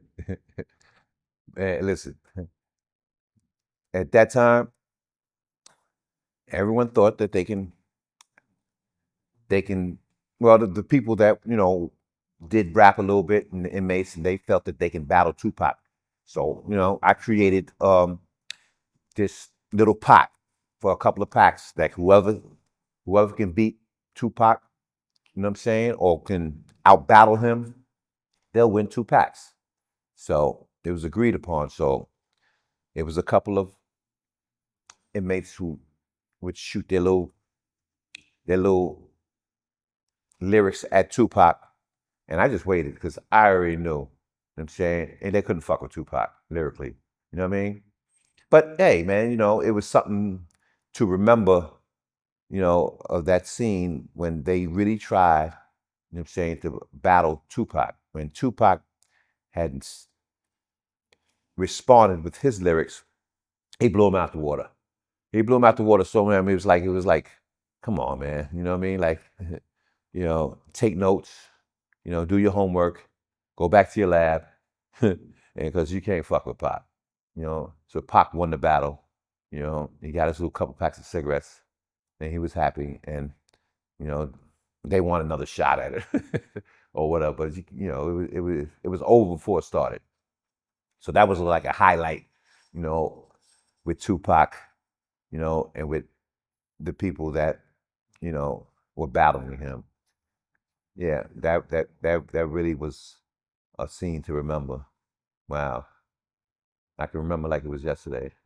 They tried, but Tupac won with flying colors. So you said the guards in the book. You said the guards were even there. They came in. Some of the guards from the other pods came in to check out the actual battle in itself. Yeah, yeah. Now, see, they already knew. See, the guards, like they're gonna have each other's back, most of them. So they already was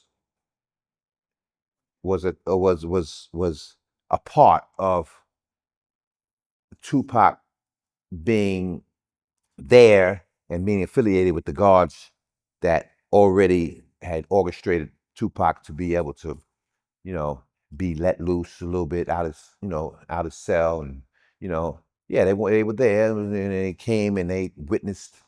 It was like our own our own show, but it was a show that only certain people that do remember that was a part of. And yeah, COs would come in, and we had females, and we had male COs, and they sat there, and and they witnessed this little bat form.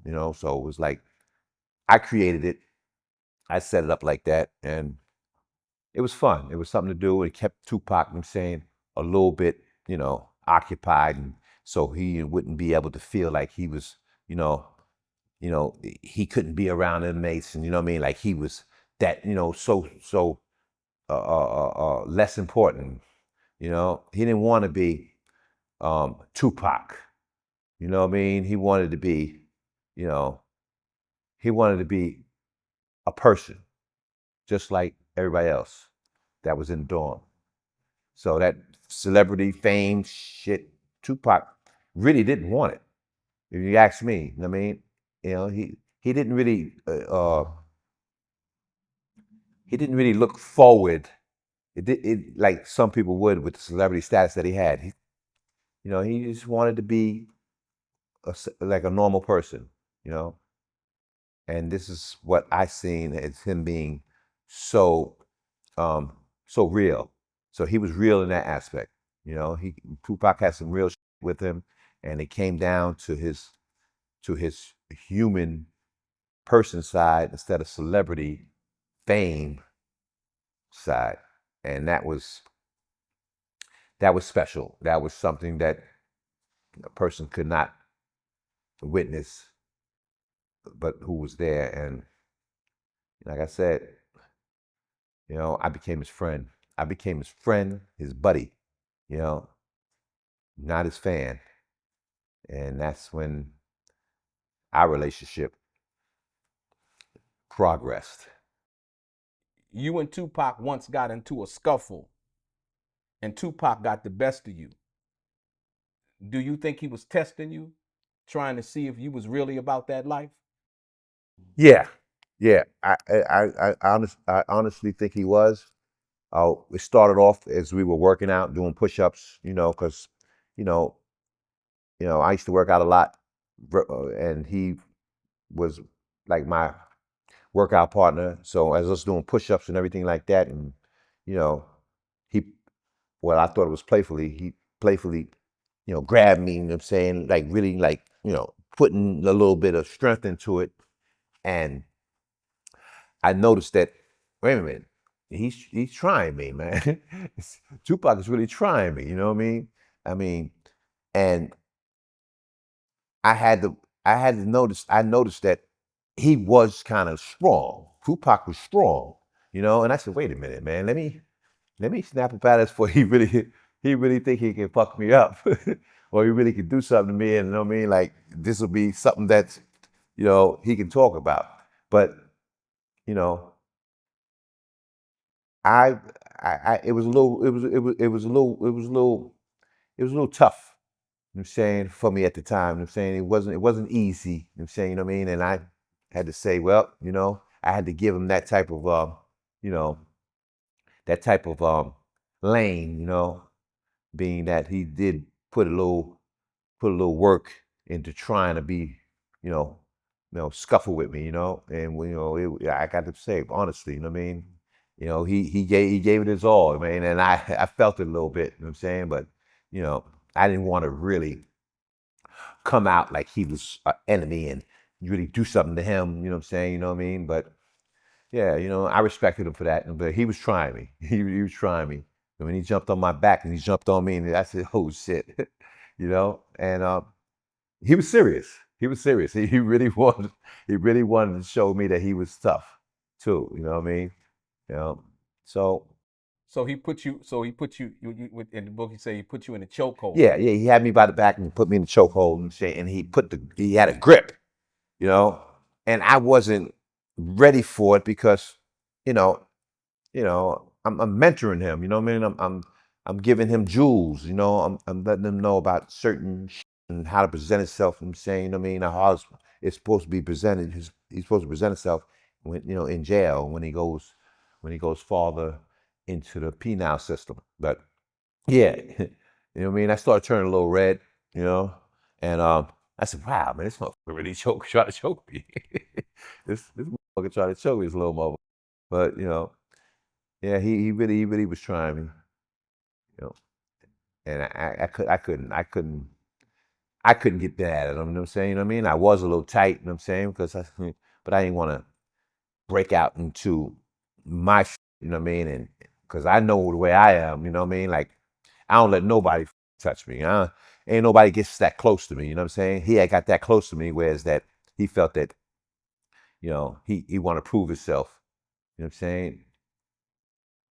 That he was that nigga. So yeah, it was something to remember. So Tupac was he could handle his business. Yeah, He could yeah, fight. yeah. It wasn't. I mean, I never looked at him as a punk or soft, anything like that. You know what I'm saying? But I knew who I was, and I slept on him. I slept on him. And he had a grip on my neck. I said, "This little motherfucker choke me out. If I let this little motherfucker choke me out, man, listen, I will be embarrassed like a motherfucker." You know, you know. But yeah, he tried me that day. You know what I mean? I mean, I gave him that respect. I said, "Damn, Tupac, you a tough little nigga, man. You a little strong." It made him feel good. Made him feel like, you know what I mean. He really, man, was trying somebody who had status and a reputation. You know what I'm saying? You know what I mean? Like, you know. But I don't blame him. I don't blame him. You know what I'm saying? Like you know, you know, he wanted to show me that, man, I'm tough too. If I'm down with you, you know what I'm saying? I mean, like, you got to see it. You know what I'm saying? You know what I mean? He didn't want me to think that he didn't have any balls. You know what I mean? Or any heart. That's what it really was. Tell me about the story about the inmate DC. After that incident, you became more of a protector to Tupac. What exactly went down involving the card game? Tupac thought he was cheating, and the altercation that pursued after that. What exactly happened? Well, DC was so emotionally distraught, right? That not only did he lose that poker game, which we put up packs of cigarettes we gambled with, and then he lost his money, and then he thought Pac was cheating, right? He jumped across the table and was scuffling with him. You know what I mean? And when he started scuffling a little bit, it had to be broken up, you know. And this alone was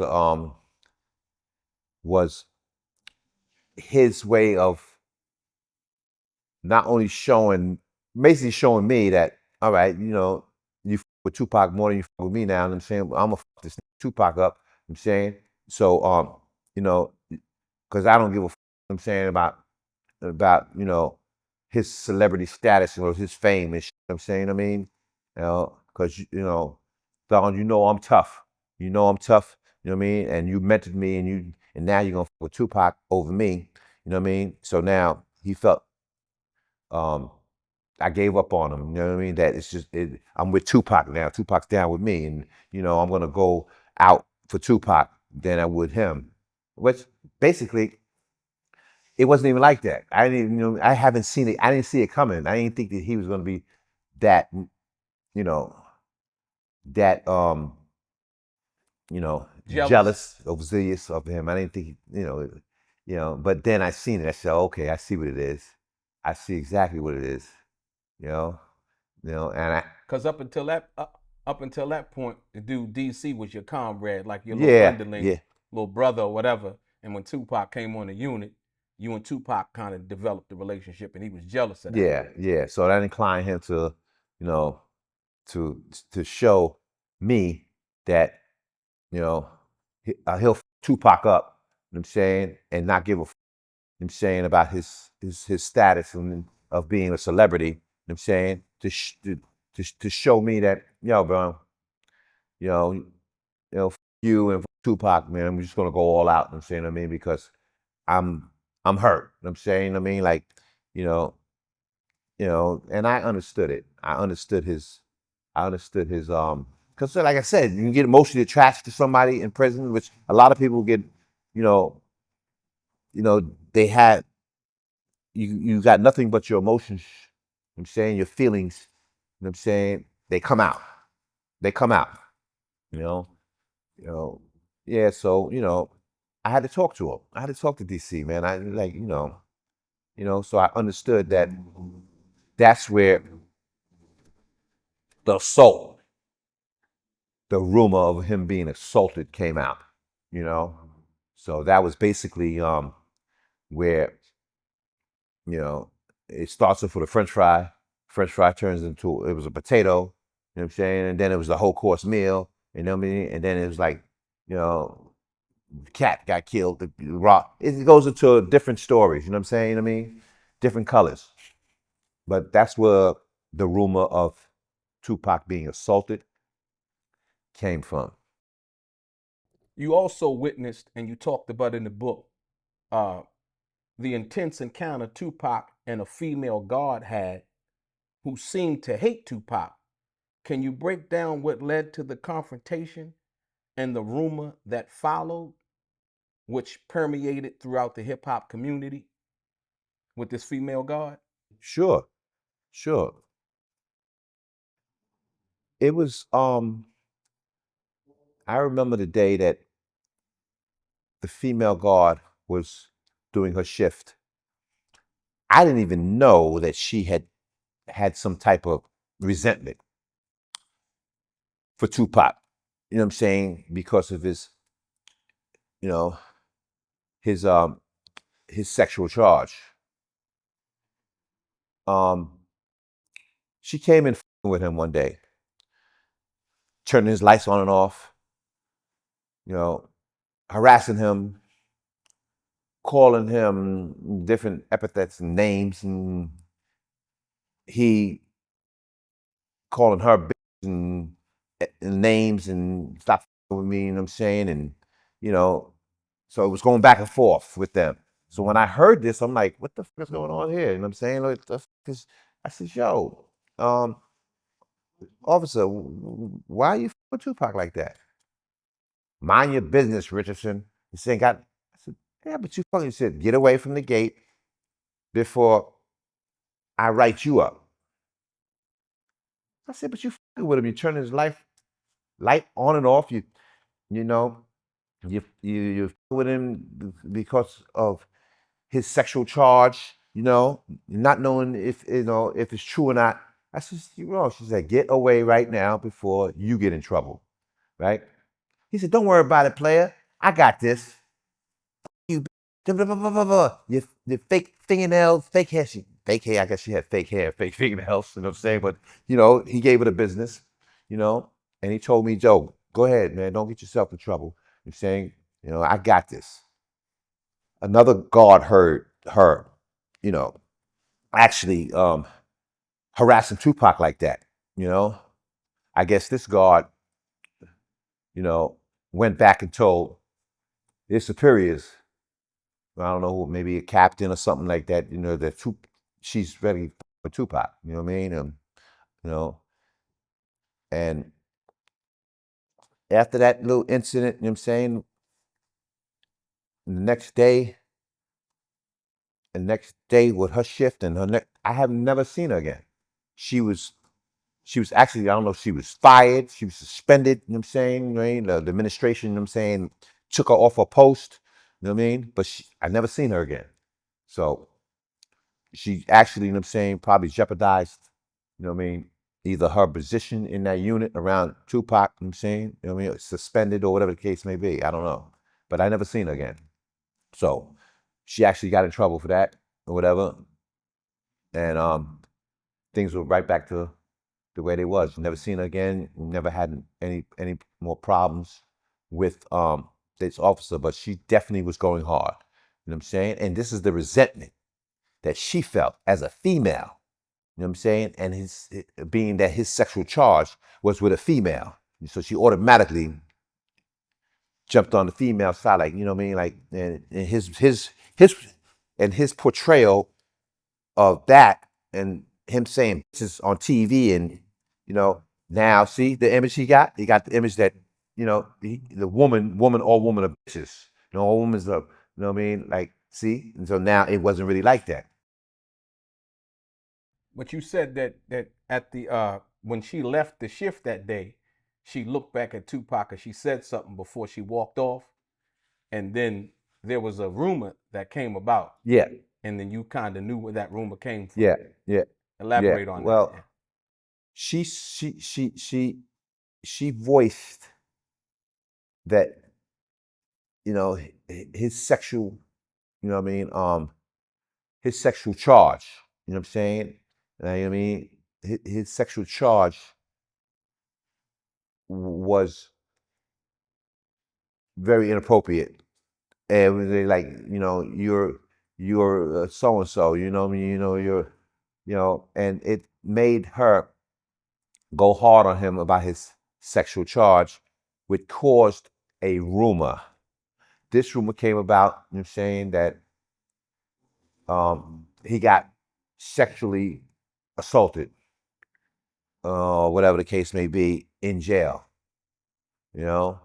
and or molested and something like to that nature. This is her way of getting back and telling her, her cohorts or her people that, Tupac, I'm saying that's why he got sexually assaulted in jail. So the rumor came back at the hip hop nation that, well, you heard about Tupac being sexually assaulted in jail? You know what I mean? So the rumor went around and went around. You know what I mean? So when I heard it, I'm like, wait a minute. I remember that day. I remember that day when she went off and she said, you know what I mean? He got that he's a sexually, whatever the case may be. You know what I mean? He's in here for for a sex crime or whatever the case may be, and that's why he got sexually molested or sexually assaulted. And so she went with a rumor and spread it, and that's where that rumor came from. And I can bear witness that I was there when she stated that, and in that rumor, to this day, people actually can believe this.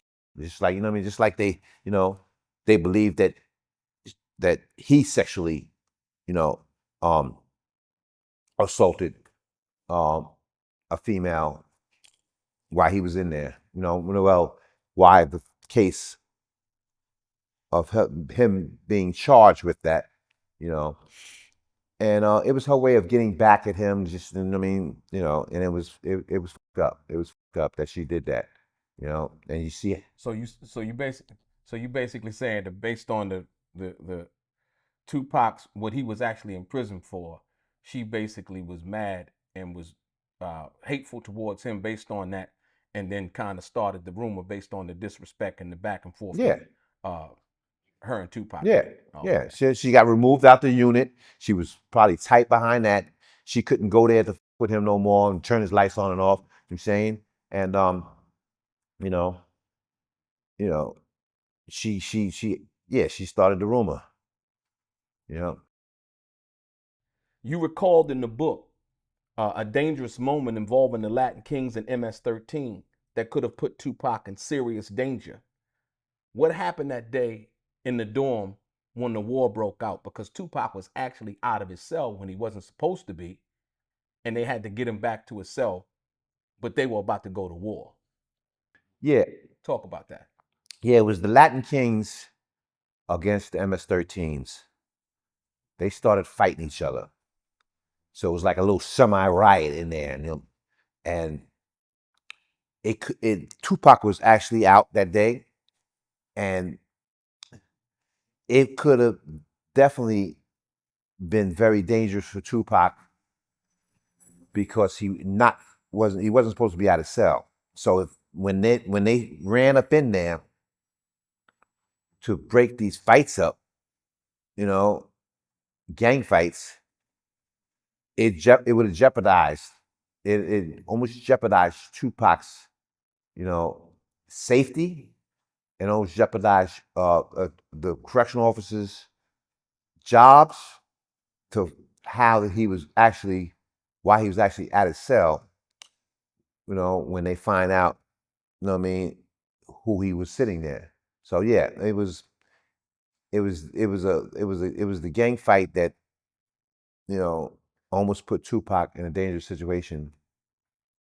And if he didn't get back to his cell, I'm saying, before them captains came on, it was going to be hell over high water for them correctional officers and Tupac's safety. So what did you do to kind of, did you do anything to try to facilitate? Did you try to get in between, back it up? What'd you do? Yeah, I actually got in the middle of Tupac and, the gangs to stop them for even involving Tupac in any of their gang affiliation. So it was something that I had to do. I had to back them up a little bit, I'm saying, to not jeopardize Tupac being out of his cell and Tupac being attacked. Tupac was behind bars when the album Me Against the World dropped, and when the Dear Mama video was released worldwide. What was it like to watch him see the video for the first time, as you were right next to him when he watched the video? It was it was very emotional. He displayed an emotion that I never seen in Tupac. When he seen that video for the first time, Dear Mama, he actually wept, right? I was sitting there with him. We were sitting on the bed watching it for the first time I seen it, and the first time he seen it. When it came on, they put that video in for him. Tupac was amazed, and his feelings about his mother was displayed through tears. I seen him weep.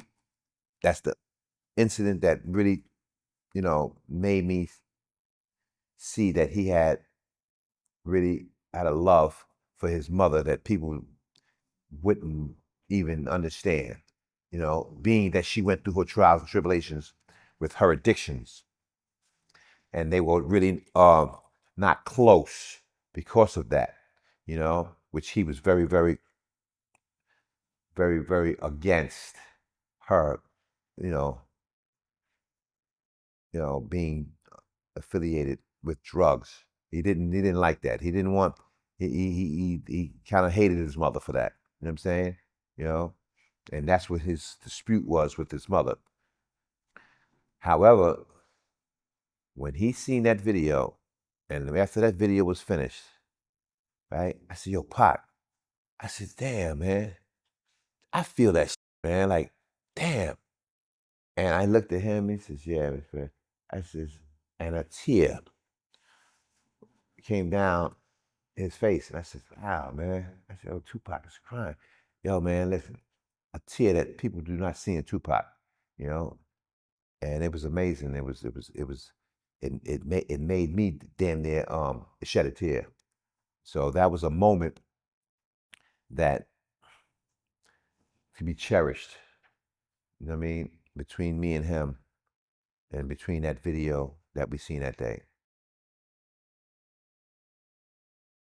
Tupac got a lot of privileges in jail, and you had expressed in the book that he was the only one in Rikers Island to actually have a TV in his cell. Elaborate on that. Yeah, yeah.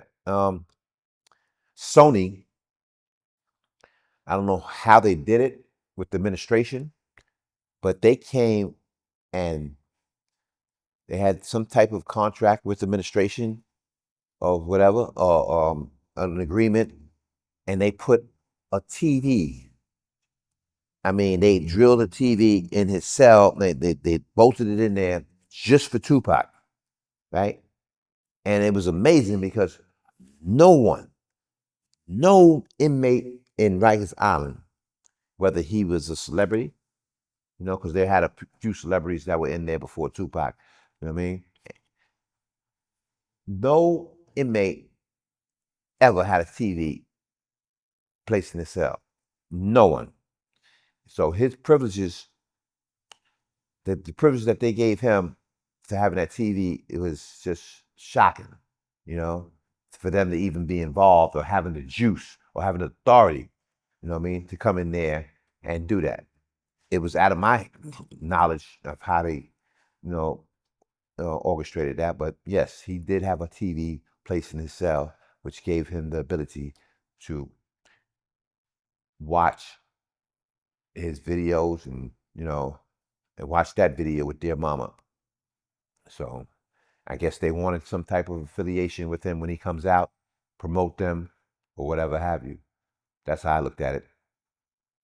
Yeah, so getting back to that, he showed an emotion that I had never seen in Tupac.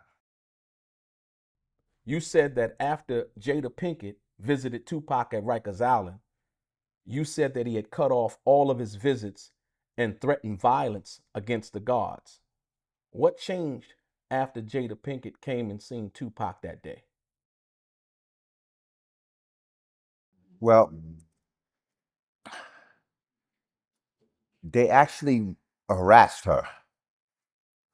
They were harassing her, and they actually promoted her to not visit him. You know what I'm saying? They were given the inclination that she shouldn't be visiting a thug like him. You're an actress. You have a certain type of reputation, and it makes your reputation, really look bad messing with a thug. That's what they were gaining at. So they accused her of smuggling in marijuana to him. When he came back from the visit, his cell was searched, trashed, and this would gave him like, what the, and what the they looking for myself? It came back to him that they were looking for drugs in his cell. It cut off his visitation rights with Jada Pinkett because they accused her of trying to smuggle him in drugs, which wasn't true. She didn't really want to come back no more after they harassed her like that and threatened that, she would, she wouldn't be able to visit Tupac again. Tupac rebuked that in a fashion that he threatened the guards up. He threatened with violence, the guards. Why did they cut off his visits? They cut off his visits because they didn't want Jada Pinkett to be with Tupac or visiting Tupac. They had some type of resentment, point blank, whatever the case may be. So she said she wasn't going to come back no more if they're going to harass her like that. She don't want to be accused of, smuggling him some drugs. Yeah, so Tupac, he threatened with violence. He wanted to fight, you know what I'm saying? It was a commotion.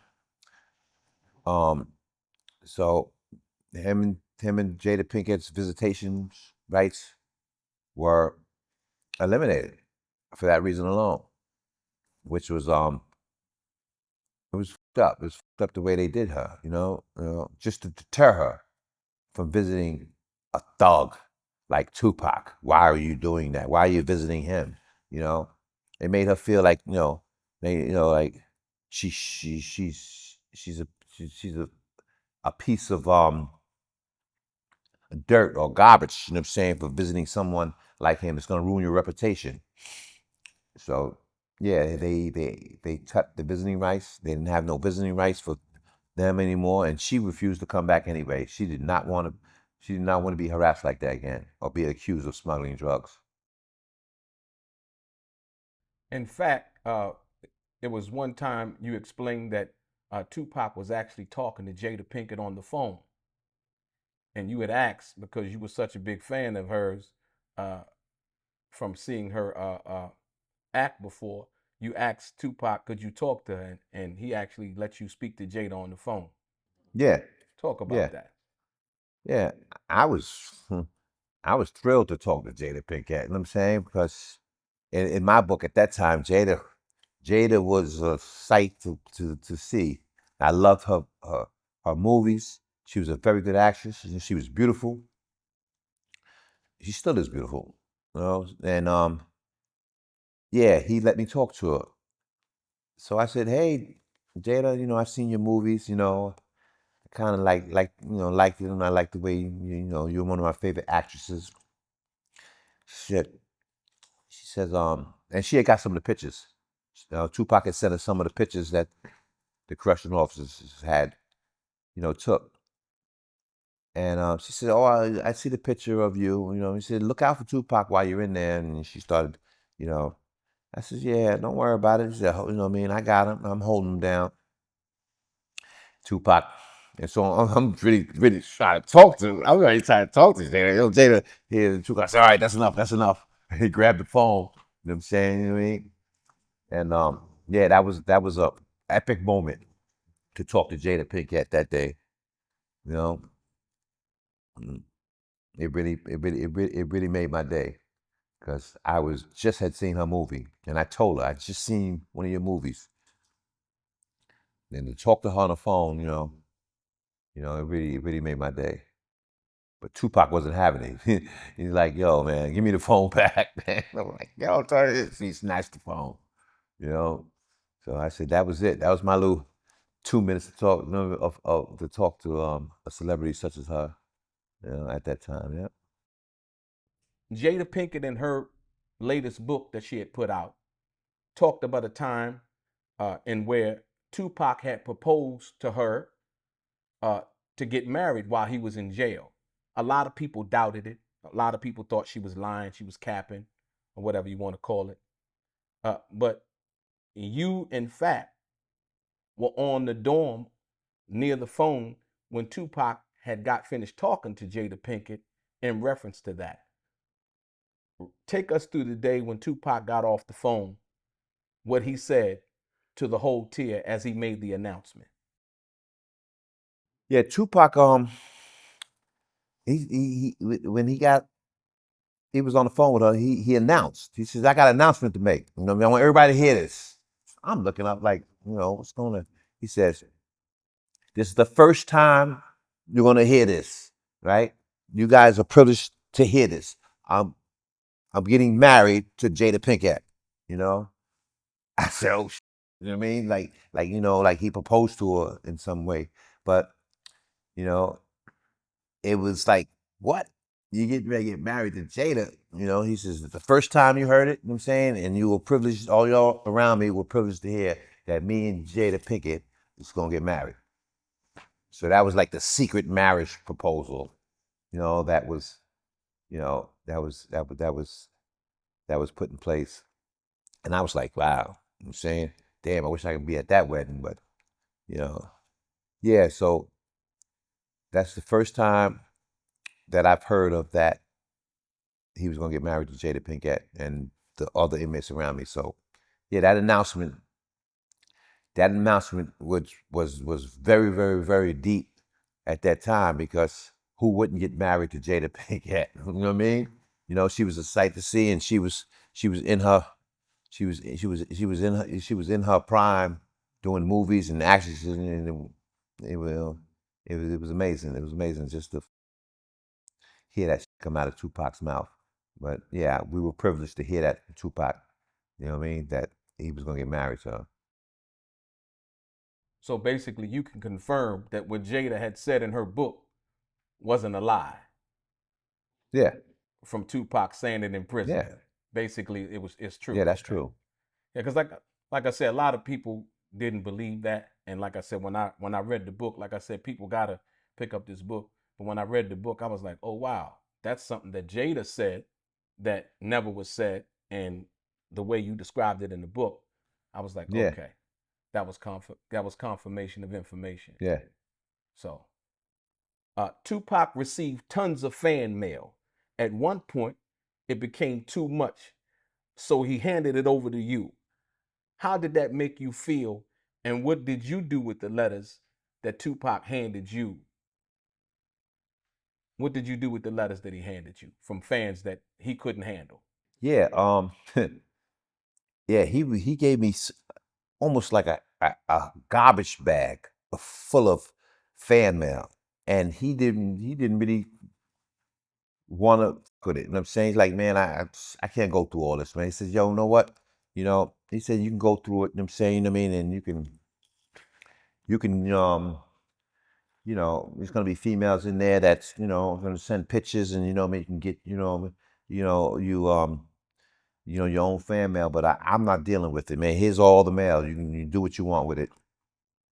I said, oh man, good luck, right? So I goes through the mail, and there's pictures in there. There's pictures of this girls, and they're writing him and telling him that they would like to, you know, they send their picture and they would like to be, their his friend and this and that, and so I actually got some of the mail, seen some pictures. I said, wow, and I was like, wow, it's a lot of girls writing him.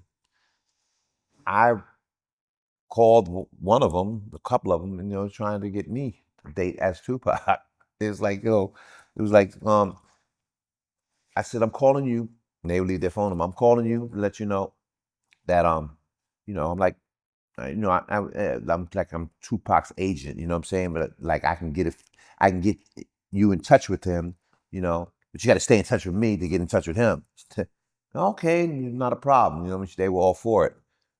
And that's how I started going through the mail that he gave me, and getting females to start writing me and calling me, and portraying that I was his, like I can let you I can let you talk to Tupac. However, you got to go through me. So they was all game and with it, and I actually they got quite a few friends out of that, and yeah, it was. With Tupac's permission, of Yes, course. yes. Tupac's permission. He gave me the permission to do what I want. Write the girls, and they really thought that they would have a chance to speak with Tupac, or be his friend. So you know, they started sending money and all kinds of things. Not to use them. It's just that it was boring. It was something to do, and with Tupac's brand behind it, it would make me more popular. You know, So yeah, it was fan mail. It was tons of it. He just didn't have the time, man. Tupac he didn't want to deal with it. He didn't want to deal with, you know, the mail. So so was all of it positive? Like, was all of it in regards to female? Was all of the mail that he was receiving positive? Yeah, yeah. It was positive. It was in the aspect that it would actually, give me something to do. And it would be beneficial to me, because now I have the ability to pose and Shane, and get them to assume that they're going to talk to Tupac, and he's going to be their friend. You know what I mean? Somewhere in the future, you know, and they will. A lot of them were with it. You know. Right. So, but because in the book you explained that there was hate mail. Yeah. He had some. He had mail that was I disregarded that. Most of them was like, you know, man, it was people, fans who it was fans who were really not his fans. They were people that were posing as haters for him having sexual charge that he had, and it was threats in there, and epithets, and you know it's most of that mail I just had to discard. I had to discard it. I couldn't, I didn't give a about it. You know what I'm saying? I mean, the hate mail. I was on the positive mail. But that was definitely in there. It was threats. I must say, I mean, like, or discouraged with Pac, and yeah, I went through a lot of mail. I never was without mail with him. Now my mail started piling up. Now I was getting a lot of the mail and saying for the fan mail as being like an introductory, to Tupac, promising that they one day talk to him. Yeah, it was amazing. But You said in the book, and this is somewhat exclusive because I've never heard this before. You said that Tupac told you about him having dinner with Jimmy Henchman and Haitian Jack, and where Jimmy Henchman tried to get Tupac to sign a contract. What did Tupac tell you about that night? yeah, he told me that Jimmy Henchman tried to get him to sign a contract to be down with his record label. Tupac declined. He didn't want to be a part of it. You know, Haitian Jack tried to persuade him because they were affiliated. They were friends with. He declined again. Not wanting to be a part of Jimmy Hench's record label. So this brought about some type of animosity, I'm saying, between them, which probably resulted up, which it resulted up in the Quad Studio shooting. So basically, you saying you think that this information that Tupac gave you about that dinner and him basically declining to sign with Jimmy Henchman's label and Haitian Jack trying to persuade Tupac at that particular time, you think that that had something to do with Tupac being shot at Quad that night? Yeah, most definitely. The animosity that Jimmy Henchman had for Tupac was that, oh, you don't want to be down with my label and shit, you know what I'm saying? All right, you know what I mean? Like, I guess he was he was like an enforcer at that time. He had a lot of juice, and he can make things happen. Let's put it that way. Now, it led up to Tupac believing that this is the reason why the Quad Studio shooting was set up, by Haitian. I mean, yeah, Haitian Jack and Jimmy Henchman. So I basically was just hearing what Tupac was stating to me, and I can kind of believe that that's what really happened, because right after that, not soon after that, he gets set up at Quad Studio. You know what I mean? And it was affiliated with that meeting. That meeting had led up to it because Jimmy Henchman was nothing to with. You know what I'm saying? You know what I mean? He was nothing to play with. You know. I consider him like another Suge Knight. you know. But he was definitely was strong, powerful, and he make things happen. So when he got set up at Quad Studio, he knew in his heart that Jimmy Henchman had something to do with it. It was something there that a lot of people don't know about, and I can tell you from the perspective of what he stated to me that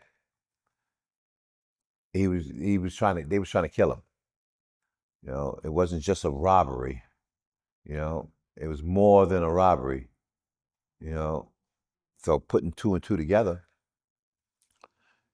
Tupac knew the reason behind that shooting. And so a lot of people have heard a story about Tupac not wanting to sign with Jimmy Henchman, trying to get him signed. It was a management Right. deal, but Tupac told you basically was a record deal. Um, what else did Tupac say? How did he explain to you that it happened? Like I said, because this is soon after he's incarcerated at Rikers Island before he goes to Clinton. How did he explain to you that it happened and what happened involving that? He told me that Haitian Jack and Jimmy Henchman, right? They had something to do with the Quad Studio shooting that when he got shot. I firmly can believe that. I'm saying, I mean, because it no later soon happened after he refused to have, to sign a contract with them. Did he mention any other names? Yeah, he mentioned King Tut. He mentioned Puff Daddy, Biggie. These are some of the names that came up, you know, and I firmly can believe that they had something to do with it because they were trying to kill him. He told me, point out, it wasn't just a robbery. It wasn't that they just intended to take his. They wanted him dead. And that's the power that Jimmy Henchman had. You hold Queen Latifah in high regard for her shout out to Tupac during her receiving the Sammy Davis Jr. Award, where she declared Tupac's innocence at the end of her speech. What did that moment mean to you watching that while you were incarcerated with Tupac at Rikers Island? It was an epic moment.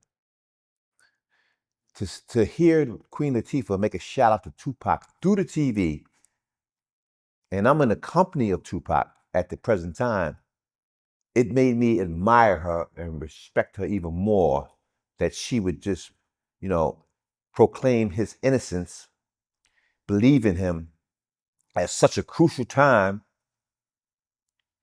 when Tupac's incarceration, because like I said, I didn't know that Queen Latifah was that close to Tupac. And to give him that type of recognition, and being in the company of him, it made me respect her so much more. It made me see that she really, believed in him and she was on his team, and she knew that this was all a made up story about his sexual charge that he was incarcerated for. Yeah. You do know that you might not have known at that particular time being incarcerated. Like I said, I don't know, but that he did do Juice with Queen Latifah. Queen Latifah was also in Juice.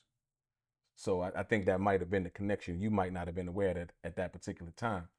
But have you ever seen the movie Yeah, Juice? I've seen it. I've seen the movie Juice, Right. and I remember that movie. Very fond of that movie.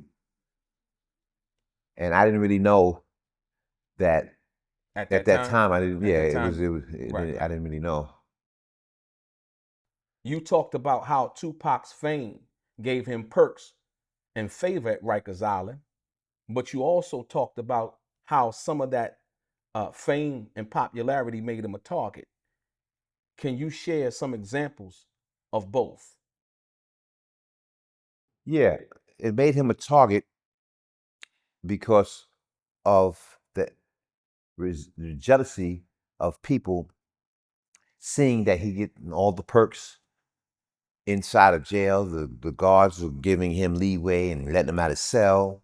Him going on visits with the famous actress Jada Pinkett. Shout-outs he's getting through from Queen Latifah, through the television, his relationship with Tretch. You can vividly see that people made him a target. It made him a target, and versus him, having love for people who just loved him unconditionally, for him being Tupac. You know, so basically, yeah, it works both ways. You know, he was getting a lot of attention, privileges. He had he had me on his team. You know, you know. So you got the guys like DC who were just like you know, just have animosity towards him. So he became a target. He became a target in that aspect alone. You know. So I can relate to that in of what I seen and who he talked to and who was close to him. Sister Soldier, you know, she sending him books. She reaching out to him, you know. Yeah, So you just mentioned Tretch. So and you also mentioned that Tretch was real close to Tupac, and he was one of the persons that held Tupac down at that particular time uh, while he was at Rikers Island. What else can you elaborate on about that? well, I witnessed Tupac talking to Tretch daily. So when I used to ask Tupac, "Who you talking to?" on the phone, because he had his own private phone, he said Tretch, you know. And so it showed me that he had a relationship with Tretch that was far beyond that I knew, and how close he was to Tretch, and who had love for him, and who was holding him down from the outside, you know, because it was selected people that he had as friends, you know. And these celebrities were Tretch, Sister Soldier, Queen Latifah, you know. And this love that he had from them, it showed me that they weren't haters. They weren't a target for him. I mean, there were people who really loved him, respected him and believed in him. And I didn't know that until I witnessed, these celebrities, being a part of his life while he was incarcerated. There was a time when Tupac was talking on the phone, and you asked Tupac who was he talking to, and he told you Tretch, and you proceeded to go on about what you wanted to know about the conversation. Can you elaborate on that? Yeah. He told me that, you know, him and Tretch were working on a project together, and that was, they were very, very close on talking to each other every day.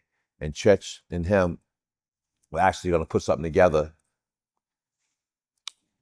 And that part alone showed me how close him and Tretch were, that I didn't know at the time, because he was talking to Tretch mostly every day. And that was his main man, in that aspect. So, I seen the relationship, between him and Tretch as being unique, because he didn't have too many people, that really, really was in his corner unless they wanted something from him, be attached to his celebrityness, his fame, his fortune, because you got gold diggers out there, you got the haters, you know what I'm saying? Yeah, but him and Tretch were close because they were working on a project together. That's just what, yeah. And you said in the book that you you asked Tupac that you talked to Tretch. What Oh, did he tell you? yeah. Yeah, he told me, he said, when I asked him, let me talk to Tretch. It's like, I mean, he gave me the inclination that, you know, that he wouldn't, he's not gonna, he can't share that personal relationship with him. I can't, but it's his man. It's what they both doing, and I, really, I have no connection to that at all. I guess, So basically, he told you no. Yeah, but I was trying to put it in a nice way, but yeah, wouldn't let me talk to Tretch. Now, I understand. Yeah, I I get it. wanted to I get talk it. to Like him I said, because once again, I like Tretch. You know. you, Donald, being gang affiliated, gave you a lot of influence at Rikers Island. As the word spread that Tupac had arrived at Rikers Island, things quickly began to escalate. Talk about your growing influence and the buzz surrounding Tupac arriving at Rikers Island. What was the atmosphere like? Wow. It was like my recognition, right, was not more on display than it was Pac, because it was about Pac right then. You know what I'm saying? With to them, going around to the dorms, Pac having me go and pick him up weed from this dude, and you know, it was like, wow, you know what I'm saying? Tupac's in the building, and everybody, the buzz was going around like, yo, man, the papers are coming out, newspaper articles, you know what I'm saying? About Tupac being sentenced, and, everybody's like, yeah, man, I want to see him. And everybody, everybody's like, I can't get it. I want to get a glimpse of Tupac. Everybody was trying to get over to the dorm where I'm at, to see him. Him having me go around from different dorms to see certain people that, you know, it was amazing, because I really didn't really care too much about, when he first came in, he had a little jet, little walk about him. It reminded me of George Jefferson, so, you know, people started, you know, trying to sneak over to the dorm and see him, and, coming through me, you know what I mean? Don, man, you know what I mean? Like, so, my reputation, my recognition, you know what I'm saying, it stood up a little bit more, and it got more, like a validity to him, me being around him. And, they had people that just was like, damn, man, Tupac's, is a fan. I mean, a favorite of mine. I didn't see it, but it felt good. It felt good at one, that have this celebrity in my presence, you know, versus, me not really like being his fan. So I kind of wanted to. I was a little curious. I wanted to, you know, I did want to see, what he's about. This is my own personal thoughts.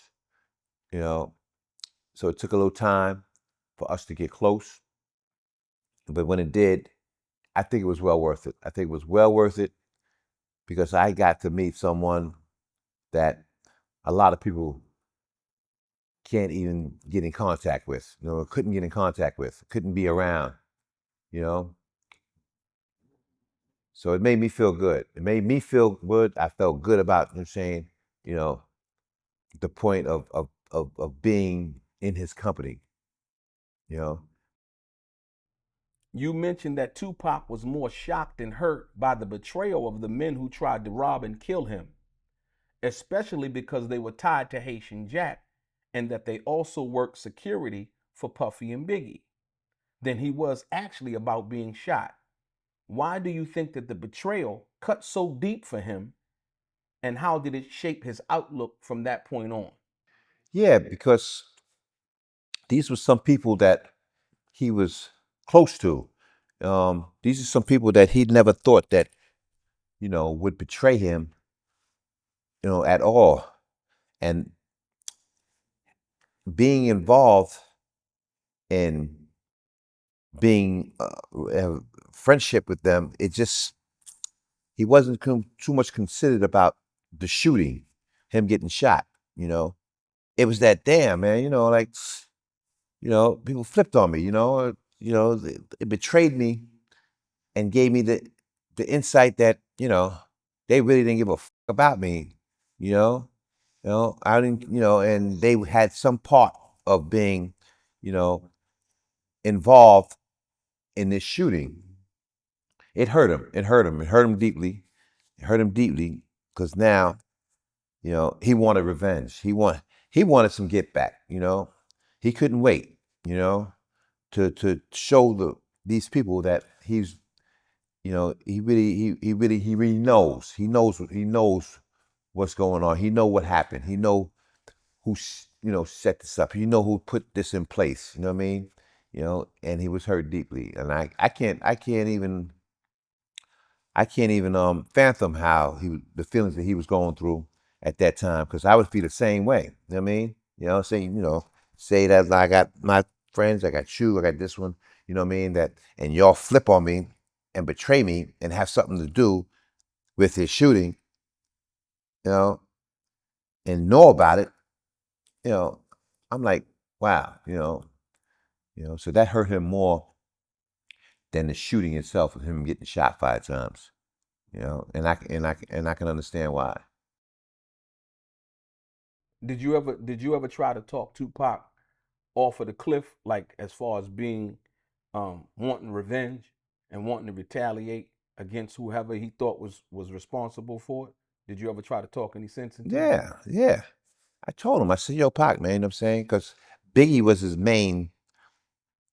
main person he felt he was closest to that he wouldn't do that to him, like, or he wouldn't know anything about it. You know what I'm saying? I mean, and I told him, I said, Pac, see, you're believing in the media hype. You saying Biggie, you know what I'm saying, had some knowledge of this Quash studio shooting, right?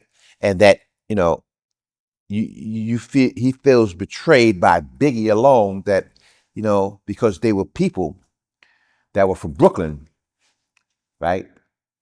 Who were actually, I'm saying, the ones who, had partaken in this robbery, shooting attempt. Yeah.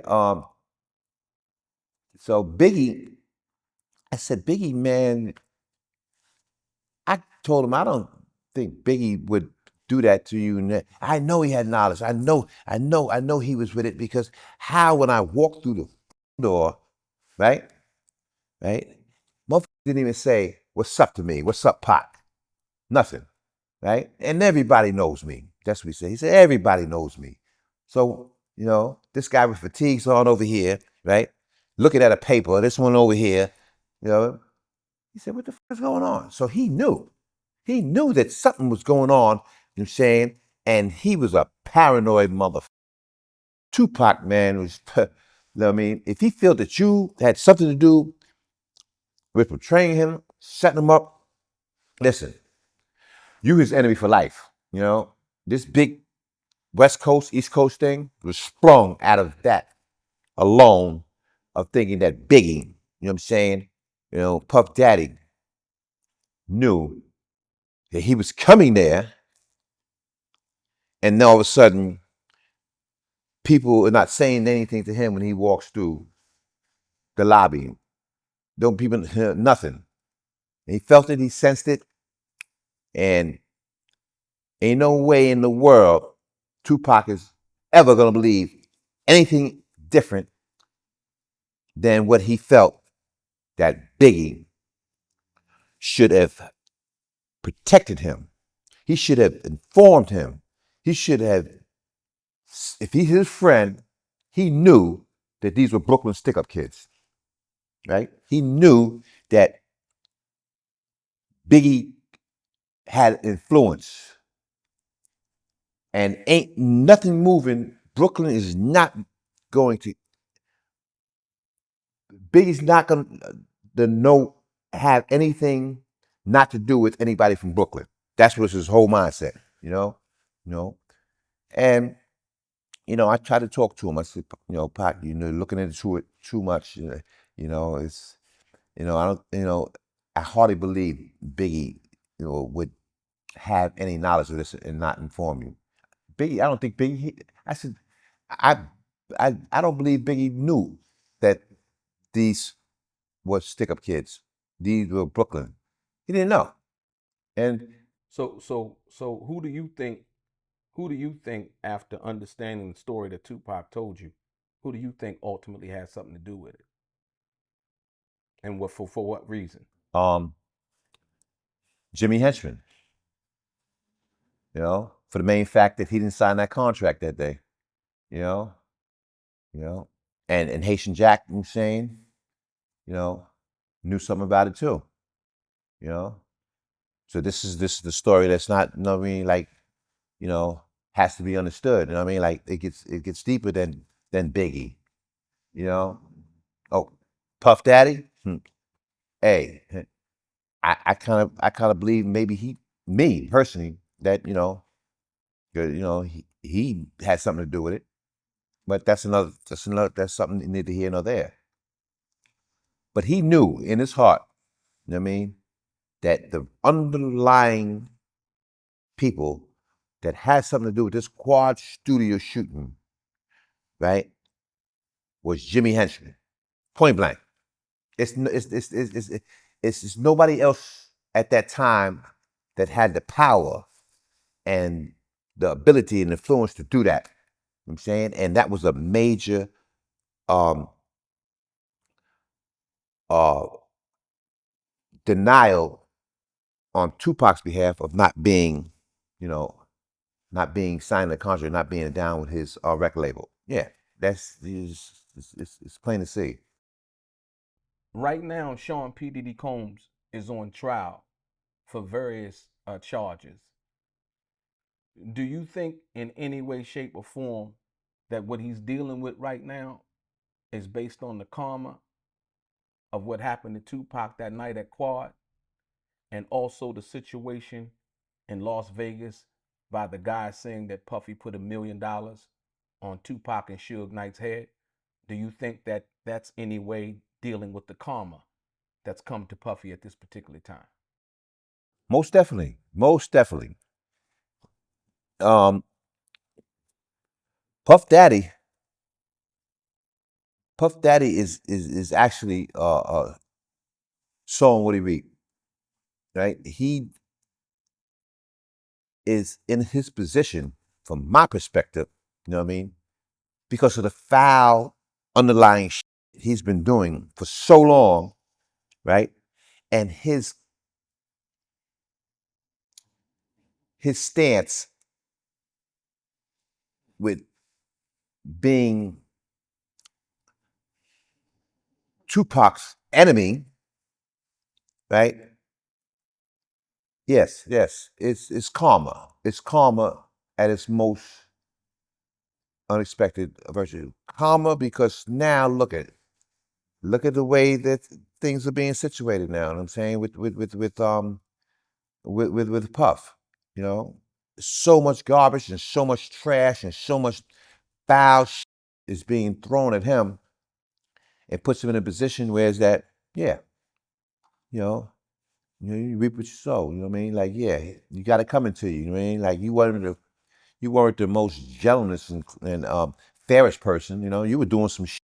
You were doing some shit that, you were crossing so many people and putting so many people in situations, and your name is on these tags, with people getting killed and shit like that. You know what I mean? So, yeah, it's karma at its best. You know. Thank you, thank you. Ladies and gentlemen, Donald Richardson, the author of the book Behind the Walls with Tupac Shakur. You can get the book on Amazon. I suggest you reading it. A very, very insightful book. Uh, like I said, once again, thank you for coming on the Art of Dialogue. We appreciate you for your time. Thank you Yeah, again. thank you for having me, and I appreciate, you know what I mean, actually, what I'm saying, getting my story out to the public to let them know the true story, I'm saying, behind how Tupac, I'm saying, presented himself, saying, while he was behind the walls, while he was in jail. And I'm the only person can give the validity and truth, saying, to what really transpired, holding this information in for so many years. So you have to buy the book and see more of what's going on in detail. Thank you. You're welcome.